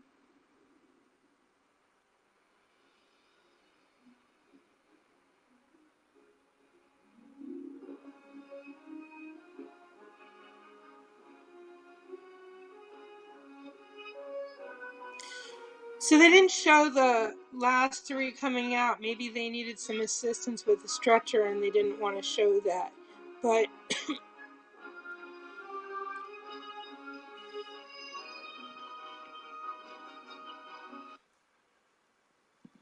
alright, let's go back to what we were watching when I got the notice of that. There's our live music. Oh look, there's me.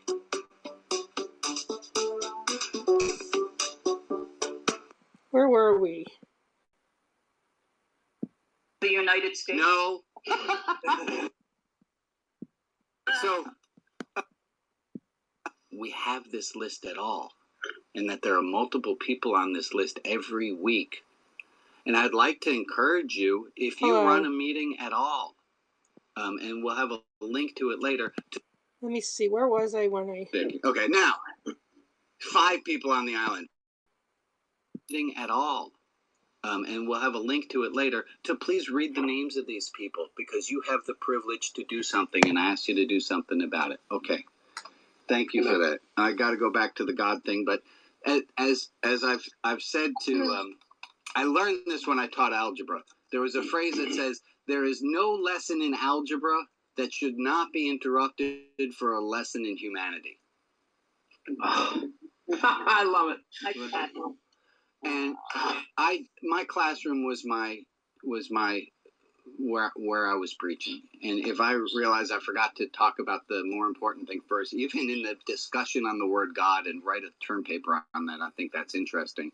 I'm going to interrupt the discussion on God to read the name of these people. They were killed by police. That being said, let's transition back. I'm going to ask you guys a favor. This is going to the ideas of Alvin Reines, who we heard about last week a bunch from Michael. He was a rabbi who promoted something called polydoxy, as opposed to orthodoxy, just being one path. Polydoxy is many paths. Hold on one second. Yes, we're good. If you had 2 people on an island, and one believed a certain thing about God, and the other believed a different thing about God, does person A have the right to convince person B of who God is? Nope. I see hands shaking. Okay, now. If they're a born-again Christian, they think they do. 5 people on the island. 4 of them all believe this. 1 of them believes that. Do the 4 have the right? Does the 1? No. No. Now, instead of 5 people on the island, you now have 6.7 billion, except for 1. Still no. Oh, no. Okay. That's polydoxy. That's the idea that there's more than one right belief. There's more than one way of looking at it, the same way that everyone who's drawing a still life, even if they're painting the same still life, it has to come out differently, simply because we all have different angles that we're looking at it from. None of us can have the same perspective. I think the same's true about God. Okay, great. Did that. We have, I'm only a few minutes behind schedule. That's fine. Lottery, raffle tickets. We have been, for the past bunch of weeks, we have been giving people tickets because they did something of which they were proud.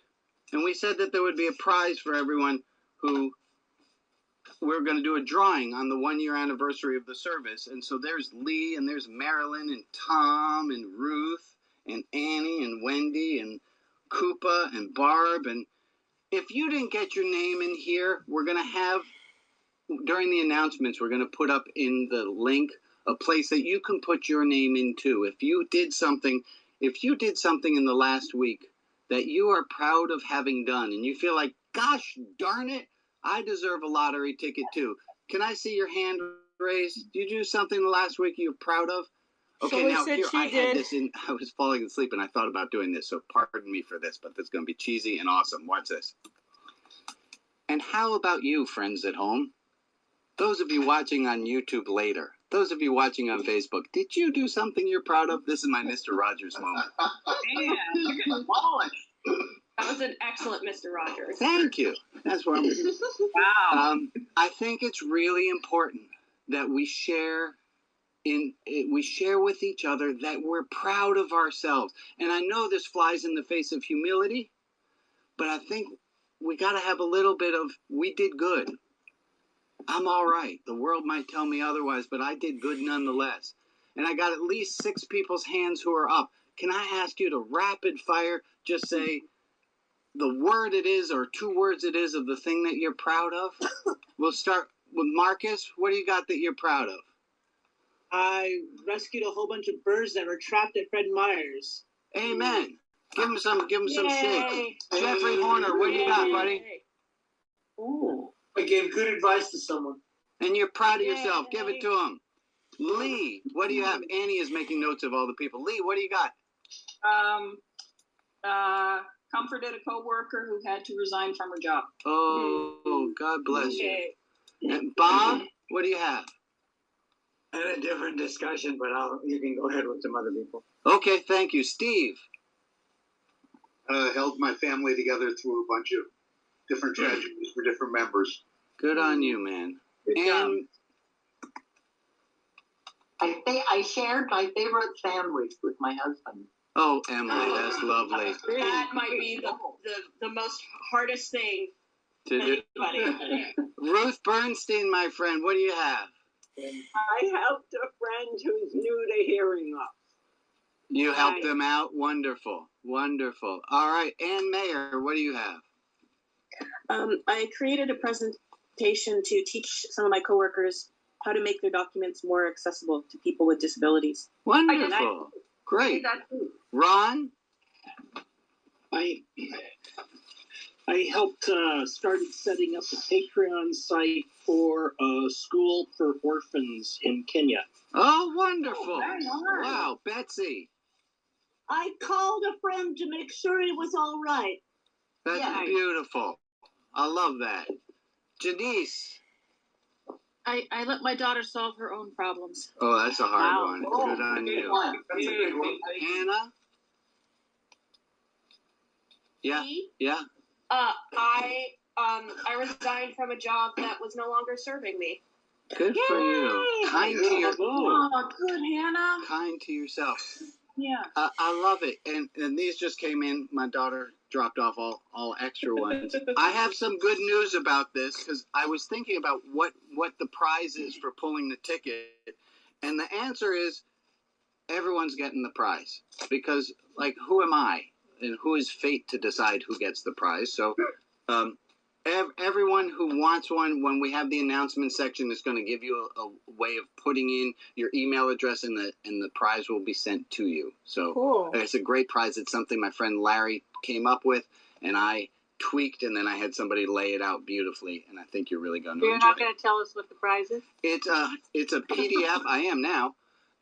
It's a PDF with instructions, step-by-step instructions, and it's called, and let me see your hands if it's something you think you might enjoy or need. It's called How to Deal with Impossible People. Oh, yeah. Oh, yeah. All right, we've got at least 2 people who could be interested. You like me? That's good enough for me. Good. Here we are in our fast pace. I'm at 8:20. Then we go over. Oh, Kip, my deep dive buddy. Yes, sir. Kip here? There's Kip. Yes. I can't hear you, though. This is a day of technical difficulties. All right, I'm going to skip what I was going to do. I'm going to move to this. Time for the story of Charlie and the Car. It's okay. Everybody ready? Here's Oh, the story. My friend Charles, years ago, was on a date with a woman, and they had seen each other a few times, and she had come back to his place, and he's there, and things are going exactly on like Charlie's plans of how he hoped things were going, until he realized he was out of condoms. So he says to his friend, I will be right back. I'm going to the 7-Eleven. I'm going to pick up some beer. What kind would you like? An answer is given. Charlie sees the clerk, and it's the clerk that Charlie has bad blood with for whatever reason. They just kind of snarl at each other when they check out. And Charlie gets the beer, picks up the condoms, hands the guy $20, and he gets change. And the change he gets the condoms, he gets the beer, he gets a few coins, and he gets $5 back. And he got the change as though he had given the clerk $10, not $20. The clerk kind of snarls at him, and Charles kind of snarls at the guy, and Charles' blood starts to boil because he knows he gave the guy $20, and he's being stiffed $10 right here. And then as Charles tells the story, he realized he had this choice. If he got mad about the $10, he would lose the joy that his purchase would probably bring. We all understanding the story? I'm telling it a little bit of code, but yes, you're in. if he got mad about the $10, his night would get ruined. And he realized at that moment, I'm not going to let this guy ruin my night for $10. I'll pay a $10 cover charge for this. It's a story of don't sweat the small stuff. Very nice. And I'm going to ask us, we're going to go into small groups. Alex, if you can set us up to be ready to go to groups of 5. If you don't want to go to a group, don't. You just stay here with me, and that's fine. But here's what I want to ask you. I want to ask you in the group to say, with regard to this skill that Charlie has, with regard to this skill of doing a Charlie, of consciously choosing not to get upset, not to get more triggered when we're slightly triggered. With regard to this skill, I would put myself at a level 2? All the way up to a level 5. What does that mean? And if you're not familiar with the 5 levels that we often use, just pick a number. It's fine. If you're going to do it according to the Vygotsky's stages of development, that's fine. But it's still 1 to 5. So I want you in the small groups. In a moment, we're going to go to small groups, and we'll have a moment of time. I want you to go around, and I want everyone to say, with regard to this, on the road towards doing a Charlie, of not losing my stuff over the unimportant things, I thought of this one. I posted to Facebook how much I was so excited that there are now clear Post-it notes. Did anyone else not know that they have clear Post-it notes? They have clear Post-it notes, folks. Okay, now we know. No. Clear Post-it. I posted to Facebook about clear Post-it notes, and I had this idea in my head that somebody obviously would buy and send me clear Post-it notes because I had posted this to Facebook. And I came home, and guess what I saw? I saw my house. And I thought, if I'm going to get upset that nobody randomly sent me clear Post-it notes, I'm a schmuck. I have a house. My life is fine. So, this is... Oh, I lost the speakers again. Yeah, you haven't been able to hear us for a while. We've been talking to you. Okay, well, thank you all for that lovely feedback. Hear you. We've heard you the whole time. You know what's really funny is I don't like pontificators, but I just pontificated. All right. So are we all ready to go to these small groups to talk about what level you are able to do a Charlie? We all understand what doing a Charlie means? Yep. Okay. Let's do with condoms. I'm calling it doing a Charlie. So, Alex, are we ready to send people to the breakout rooms? I am not transcribing that. Yes, we are. I'm gonna open the room. Okay, the rooms are open. You do not need to go to the rooms, but the rooms will be open. So go right ahead The and rooms check. are now open. You should see a thing on your screen that invites you to go. You can just click yes. If you don't want to go, just don't say yes. Alex, do we have a timer on that? I did not set a timer. Okay, can we do 4 minutes and then it gives them the 1 minute warning? I can do that. Thank you. All right, well, hello to the people who are still here. Oh, this is the best part of the group. So that's... This gets recorded, though, so they get to see it. Wait, can you hear me now? I think I found out the problem. No, dang it. We can hear you. All right, so folks, and Chad and Lisa, welcome. I don't remember seeing you guys here before. Welcome. You don't have to participate just because you're. Everyone gets to do what they like. So talk to me, people who are here. On a scale of 1 to 5, how well do you do a Charlie? Let's start with Marcus. Just give us the whole thing. Probably between a 3 and a 4. All right, and you're getting better at doing Charlies as you get older, or worse?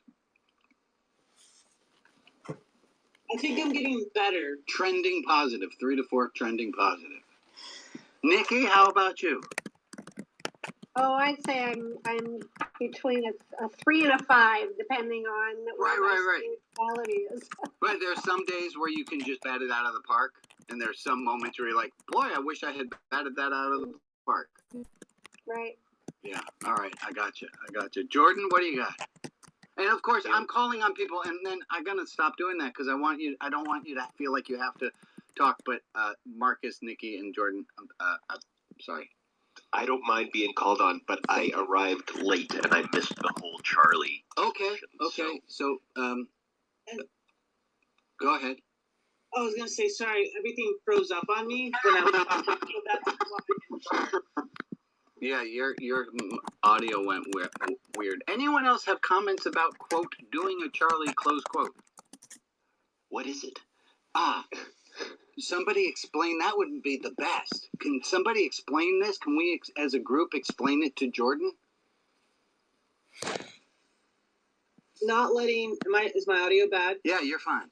Okay. Not letting small things or big things ruin or take away your joy. That you go on a cruise and they lose your suitcase. Is this going to ruin your cruise? Okay, that might be a medium-sized one, but that the waiter gives you wrong change and you know it was kind of deliberate. Are you going to let that piss you off for the entire day? Yeah, I see. How well do you do at that? I'm going to say it's not situation, but it's domain dependent, right? If it's getting the wrong change, if it's dropping something in a puddle, I'm okay with that. Okay. But personal relationship stuff, I sometimes let get bigger than it should. Right. I do that same thing. Yeah, Alex. Well, I think for me, it kind of depends on the day and what happened, right?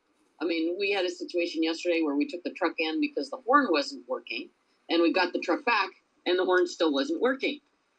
And so for me, there was like this 30 seconds of rage, right? And then, but it didn't ruin my day. Good. But I think Scott took it harder because I was really annoyed. And so he was. You were mad at the wrong person. I was mad at him because he drove it home, and I'm like, didn't you think to check the horn before you left the dealership? Right. Right. But I was mad for like 30 seconds, and then it was over, right? And but I think it just, a lot of it just depends on what it is and who it is and when it is, because I think it also kind of ties into that spiritual barometer. Right. If I'm in a bad mood, the guy at the checkout's going to piss me off. But if I'm in an okay mood, it's not going to piss me off. Right. Yeah. And I wonder, this is the question is, which came first? Was I in the bad mood before he shortchanged me? And now or is the shortchanging the thing that's putting me in? Where's that coming from? All right, we'll leave that as a mystery. I see people nodding heads. Alex, what's our time like? I forgot to set a timer. The timer is we've done our 4 minutes, so now the breakout rooms have 1 minute. They are coming back. They're counting down right now. And here they come back. Hello, folks. Jordan, I can gladly announce that Jordan did not beat me in chess last week. That's true. It's true. We didn't play, but you didn't beat me last week, so I'm taking that as a win. That works. Okay. This is good. This is fantastic. We're going to do where's my announcements? And we're back. What are they? They all coming back? Marcus, you ready for your big solo?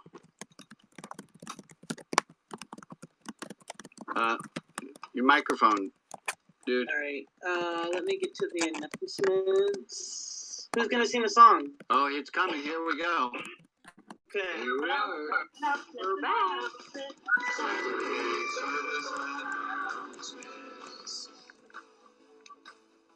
There's the song, and today our announcement reader is going to be none other than Marcus. So go right for it, Marcus. All right. Announcements for May 1st. Hello, I'm Marcus. Today's announcement for Saturday service. Today is May Day, the first day of May 21. Here are the announcements. Wow, echo. Announcements found in the Zoom chat. If you're watching on Facebook or YouTube, you can always join us here in Zoom. Finally, join live on Zoom in the 77% Lead Rabbi's 40 out of 50 week a year newsletter. It's a well-written 5-minute read that sticks with you all week. So last newsletter was about nothing. So next week, join us live here at Saturday service. Shekinah Council. The Shekinah Council was formed last week. Email for share, advice given, advice received, good stuff. All right. Join us here for Donut Hour. It follows immediately after the service. Joe's the host of Donut World and is AFK. Her role this week will be played today by Rabbi Brian. So join us for the second hour, Donut Hour, and bring your own donuts. Kim will be leading divers in the deep dive room, and Rabbi Brian moderating the main group. And the third room, which opened a few weeks ago, now has a name. The third room. The third room is open and anyone else interested in being part of this no host group. Calgary support group. Clergy support group. Clergy support group. Sorry. Thank you. Shoot RD an email to remind if you're interested or know people who would be interested in another short run clergy support group. Accountability buddy. Oh, accountability buddies. That's a hard word. It's accountability buddies. Something. Would you take plan towards self-kindness more seriously and made it as part of a commitment with another person? If so, you can use an accountability buddy. How do you get the perfect accountability buddy? Use the ROTB online accountability buddy matching service. Fill out the survey and meet your ROTB buddy in about a week or so. Keep going. You're doing great. The religion outside the box clubhouse. It is not officially open yet, but we have had a few people in the clubhouse. You want to join the private ROTB clubhouse as a beta tester, and you're willing to take an extra step of verifying your email address, go there right now. Link in the beta, link in the chat. In the next Saturday service. Wait, Marcus, let me try saying that one again. Wow. So the Clubhouse officially opens next week. You can sign on the link. There's another link that says mn.rotb.org. If you are the kind of person who would like to beta test and you want in early and you don't mind doing email verification once, you can come in as soon as you want. Everyone else, just fill out the form and we'll send you an invitation to the Clubhouse. Sorry, Marcus. That's all right. Chat Larry. Audio quality this week is a bit rough, but only somewhat distracts from Larry's message. That's because true love is infinite. We all have been according grace beyond our worth. There are 3 episodes from the moment Rabbi Brian asked Larry. The calls have been recorded and asked permission to share them. Google Chat Larry and listen. What the fuck? Donations. Donations make ROTB magic happen. The more money in the ROTB banks makes it easier for Rabbi Brian to make more ROTB magic happen. Yes, make a big difference. Consider making a monthly tip to the rabbi donation. And thank you all who already do. Right to James. Rabbi Brian just received a proof with some errors in it. That's the Eye of James' newest book, hopefully available later this month. Help Rabbi Brian make James laugh. He's writing a letter or a card that starts with words. Rabbi Brian will start this letter with these words. Return address if you want. This prison justice from the inside warrior to write back. Appreciation time. This week's appreciation song is. I don't. Somebody else. Keep going. No song necessary. Okay. Thank you for the following themes. Chip, Dive Master. Alex, technical assistance. Lee, note taking. Maria, monitoring the chat. 20M. Liturgy support. You cause you, and you're doing a pretty darn good job. Now back to you, Rabbi Brian. Thank you, Marcus. Let's give Marcus some loving. Thank you, Marcus. You made it. You did good. A lot of announcements. Thank you. I'm very excited about a lot of the things that are coming up. Thank you for doing. I wanted to start something called the 40-minute review, and that's exactly what we're going to do right now. And it goes like this. Can you still hear me? Yes. I'm panicked now. Okay. 40-minute review goes like this. At 40 minutes, what are some phrases, thoughts, or pieces of learning that have come that I could say, you know what? This is something we talked about today. What's something that we learned or we did so we can be here at a 40-minute review and we can say, hey, you know what? We learned blank, or a phrase we batted around or a thought we batted around was? Humility and condoms. Okay, I'm not quite sure that. So here, I'm gonna let me make it a little. It should be in the form of something that somebody, if they saw our tweet, they would know immediately what it meant. So just this humility and condoms. Yes, we did learn about that, but that's not a transferable bit of information in that form. Pulling a Carolyn. Humility may be hard. Humility might be hard. I love it. Kip, you had something.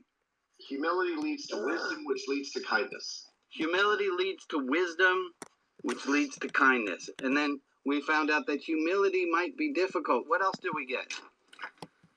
I got not angry over small things. Yeah. Try not to sweat the small stuff, not to get upset over small things. Yeah, similarly, I have the capacity to keep my anger in check. Ah, yeah. Only you can put out forest fires. I am give me what the word was, Tom. I said I have the capacity. I have the capacity, and then the capacity to keep my anger in check. I am Smokey the Bear.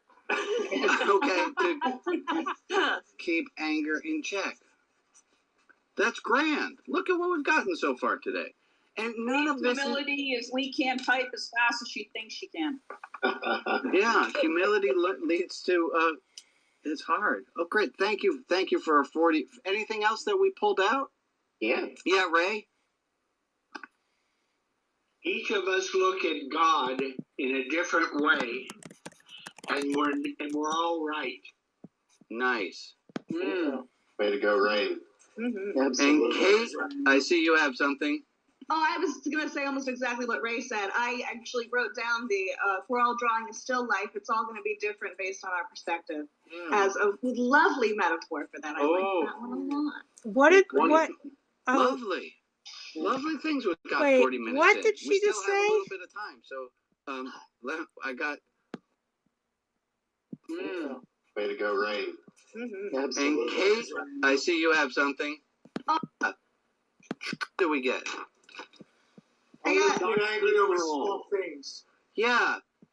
Try not to sweat the small stuff, not to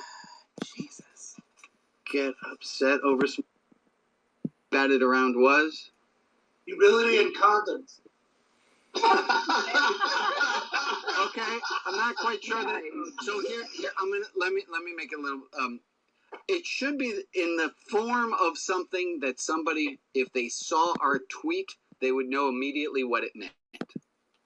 So just this humility and condoms. Yes, we did learn about that, but that's not a transferable bit of information in that form. Pulling a Carolyn. Humility may be hard. Humility might be hard. I love it. Kip, you had something.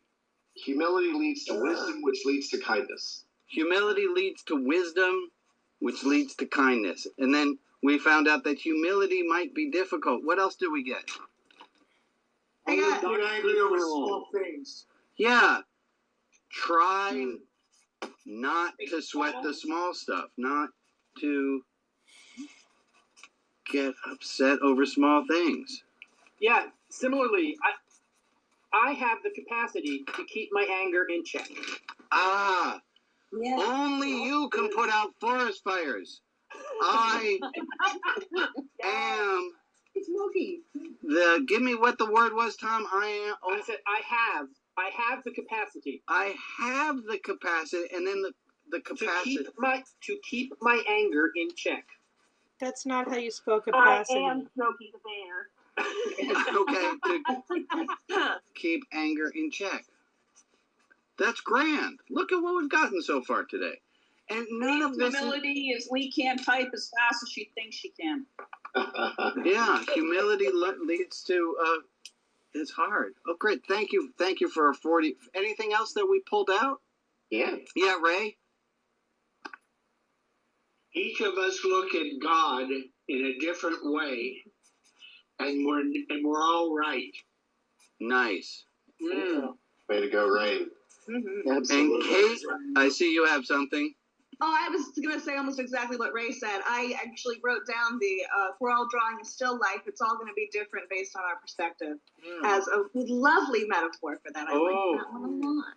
Okay, wonderful. Lovely. Lovely things we got 40 minutes in. We still have a little bit of time, so I got following my thing. How much pizza box left? It's not a pizza box. Stop saying pizza box. IKEA is just as triggering, Rabbi Brian. I have another. It's the sleeves. I have another quote that I wanted to bring, and here it is. It's coming. It's coming. This is the quote from Shantideva. It goes like this. Where would I find enough leather to cover the entire surface of the earth? But with leather soles beneath my feet, it's as if the whole world has been covered. Where would I find enough leather to cover the entire surface of the earth? Right, there are rocks, there are stones, there are prickly things. But with leather soles beneath my feet, it's as if the whole world has been covered. Al Franken said it similarly. Al Franken says, stop thinking the world should be carpeted, wear slippers. Oh, I like that. Lego. How many of us do this? What? How many of us complain, I would be calm if it weren't for them?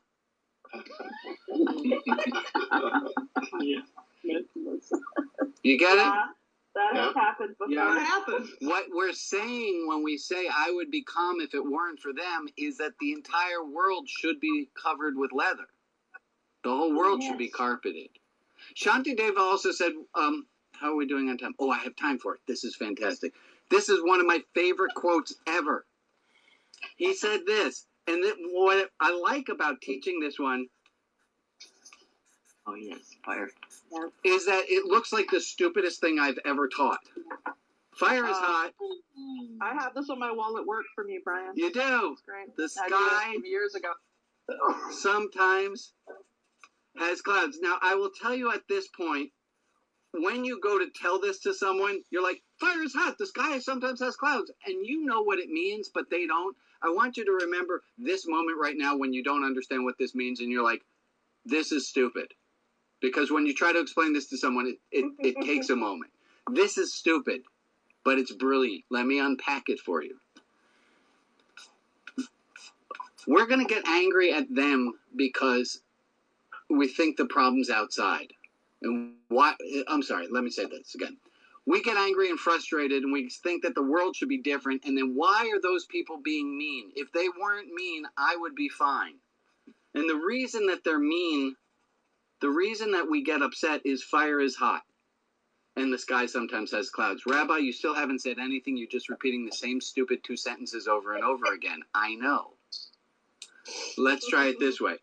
Anyone, even the Jews among us, going to argue with the fact that fire is hot?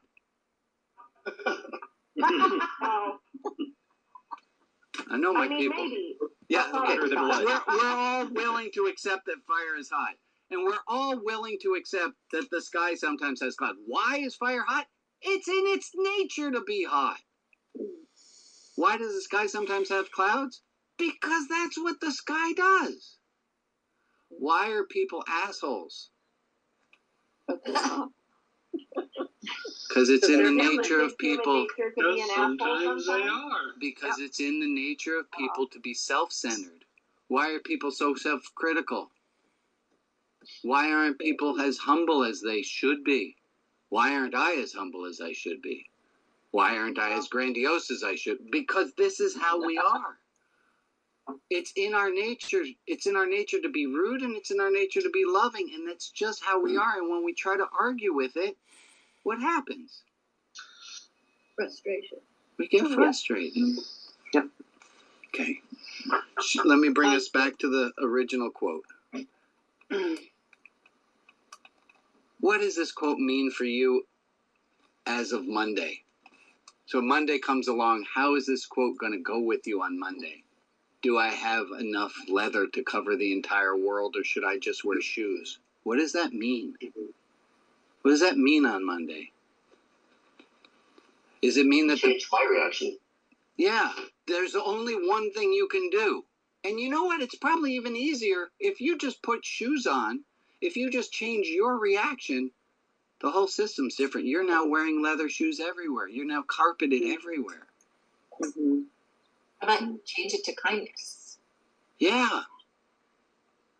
I don't think kindness is ever wrong. Yeah. Now there's one thing. Yeah, Betsy.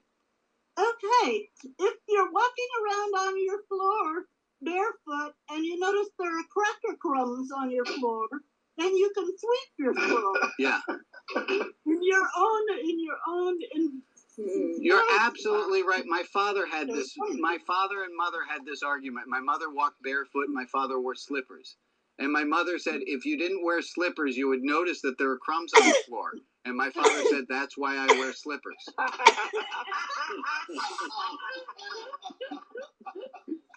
He didn't quit. If there's no mess, if you don't feel it, it's not there. Fair enough. Okay. You know what's bizarre let me say, so when you go on Clubhouse, you will see the person who advised me about running the services. We have a name change, and she goes by Afia now, A-F-I-A. So when you go into Clubhouse and you see Afia and you're like, it looks a lot like Tony. It is the same person. We just got a name change going on, so to be aware of that. And Afia is going to laugh her ass off at me because I said, I have all this to do. I have all this to do, and I want to do all of it, and I'm going to do a fast-paced service, but it's okay because I'm going to tell them it's going to be fast-paced, and it should be fine like that. And she said, Rabbi, do what you want. And now I'm looking at it, and I was running out of time the entire time, and now I'm looking at the clock, and Afia is just laughing her ass off at me because I'm early. Yeah. Bye-bye. That's because the fire is hot and the sky has clouds. The fire is hot, the sky sometimes has clouds. Oh, this is fantastic. Okay. Rabbi, I'm going to interrupt. Still typing. Go ahead. I'm going to interrupt because in the chat, Sean posted a quote, a Viktor Frankl quote that relates to what you were just saying. That between stimulus and response, there is a space. In that space is our power to choose our response. In our response lies our growth and our freedom. Yeah, that is a beautiful quote. There it is, right? If you look on the screen right now, you see it again. It's from Frankl. Between stimulus and response, between the time that Charlie sees that the change is wrong and from the time that he reacts, there's a space. And the longer we can make that space, the more conscious we can be about what we're doing, the easier our life is. Mm-hmm. Amen? Amen. Between stimulus and response, there's a space. And let me ask this. How do you think you could get that space to be bigger? Practice. I take Humility. Humility. Okay. I'm going to say whatever your answer was, try that this week. Have kids. Rabbi Brian, can I say something? Yeah, please. One of the comments that has stuck in my mind from James's book, the one Righting Our Wrongs. Yeah, his first book. Somebody said, one of the people who wrote said, if only I had taken time to take a breath before I acted. Yeah. It actually killed somebody. And he said if he had stopped to breathe, then he wouldn't have destroyed his own life and he wouldn't have destroyed other people. If you haven't read this book, If you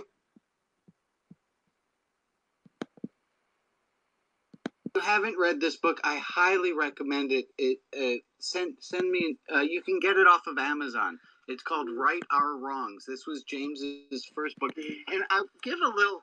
So you know, James works on the inside in the prison as a prisoner, working towards prison reform, working towards rehabilitating as many people inside as he can in a system that keeps it's just stacked against everything that he's doing.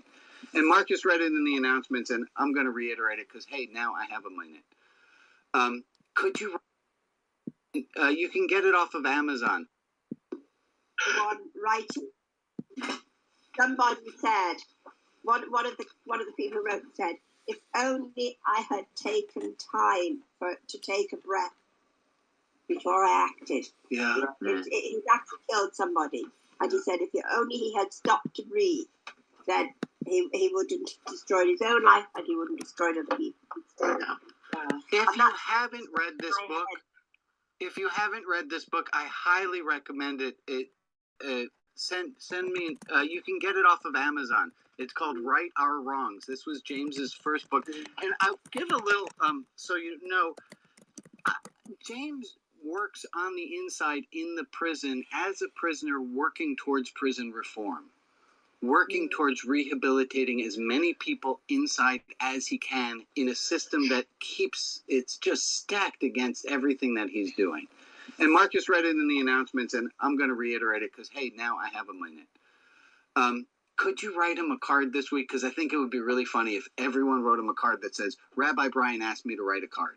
And I think he'll laugh. And if you don't want to put your return address, don't. If you want him to write back to you, do. It's good stuff in there. Okay, we're going to end up this way. We're going to go into Donut Hour, and it goes like this. You have 3 choices in Donut Hour today. If you change on your name, if you're able to change your name right now, and you change the first letters of your name to DD, we're going to put you in Deep Dive. If you put any number, we're going to put you, and then your name, we're going to put you in Group 3, the new and improved Room 3, the 3rd room. This is going to be Deep Dive. And if you are, so if you, at this moment, you change your name, and I'm still going to be hosting because Joe's not able to be here today. So change it to any number, and you'll go to the 3rd room, for Deep Dive. And before we do that, let me ask everybody, because now we can see it. Can we still hear me? Right, yeah. I can hear you. Let's say goodbye to our friends on Facebook. What's the 3rd room? Can you describe it? The 3rd room is an experimental.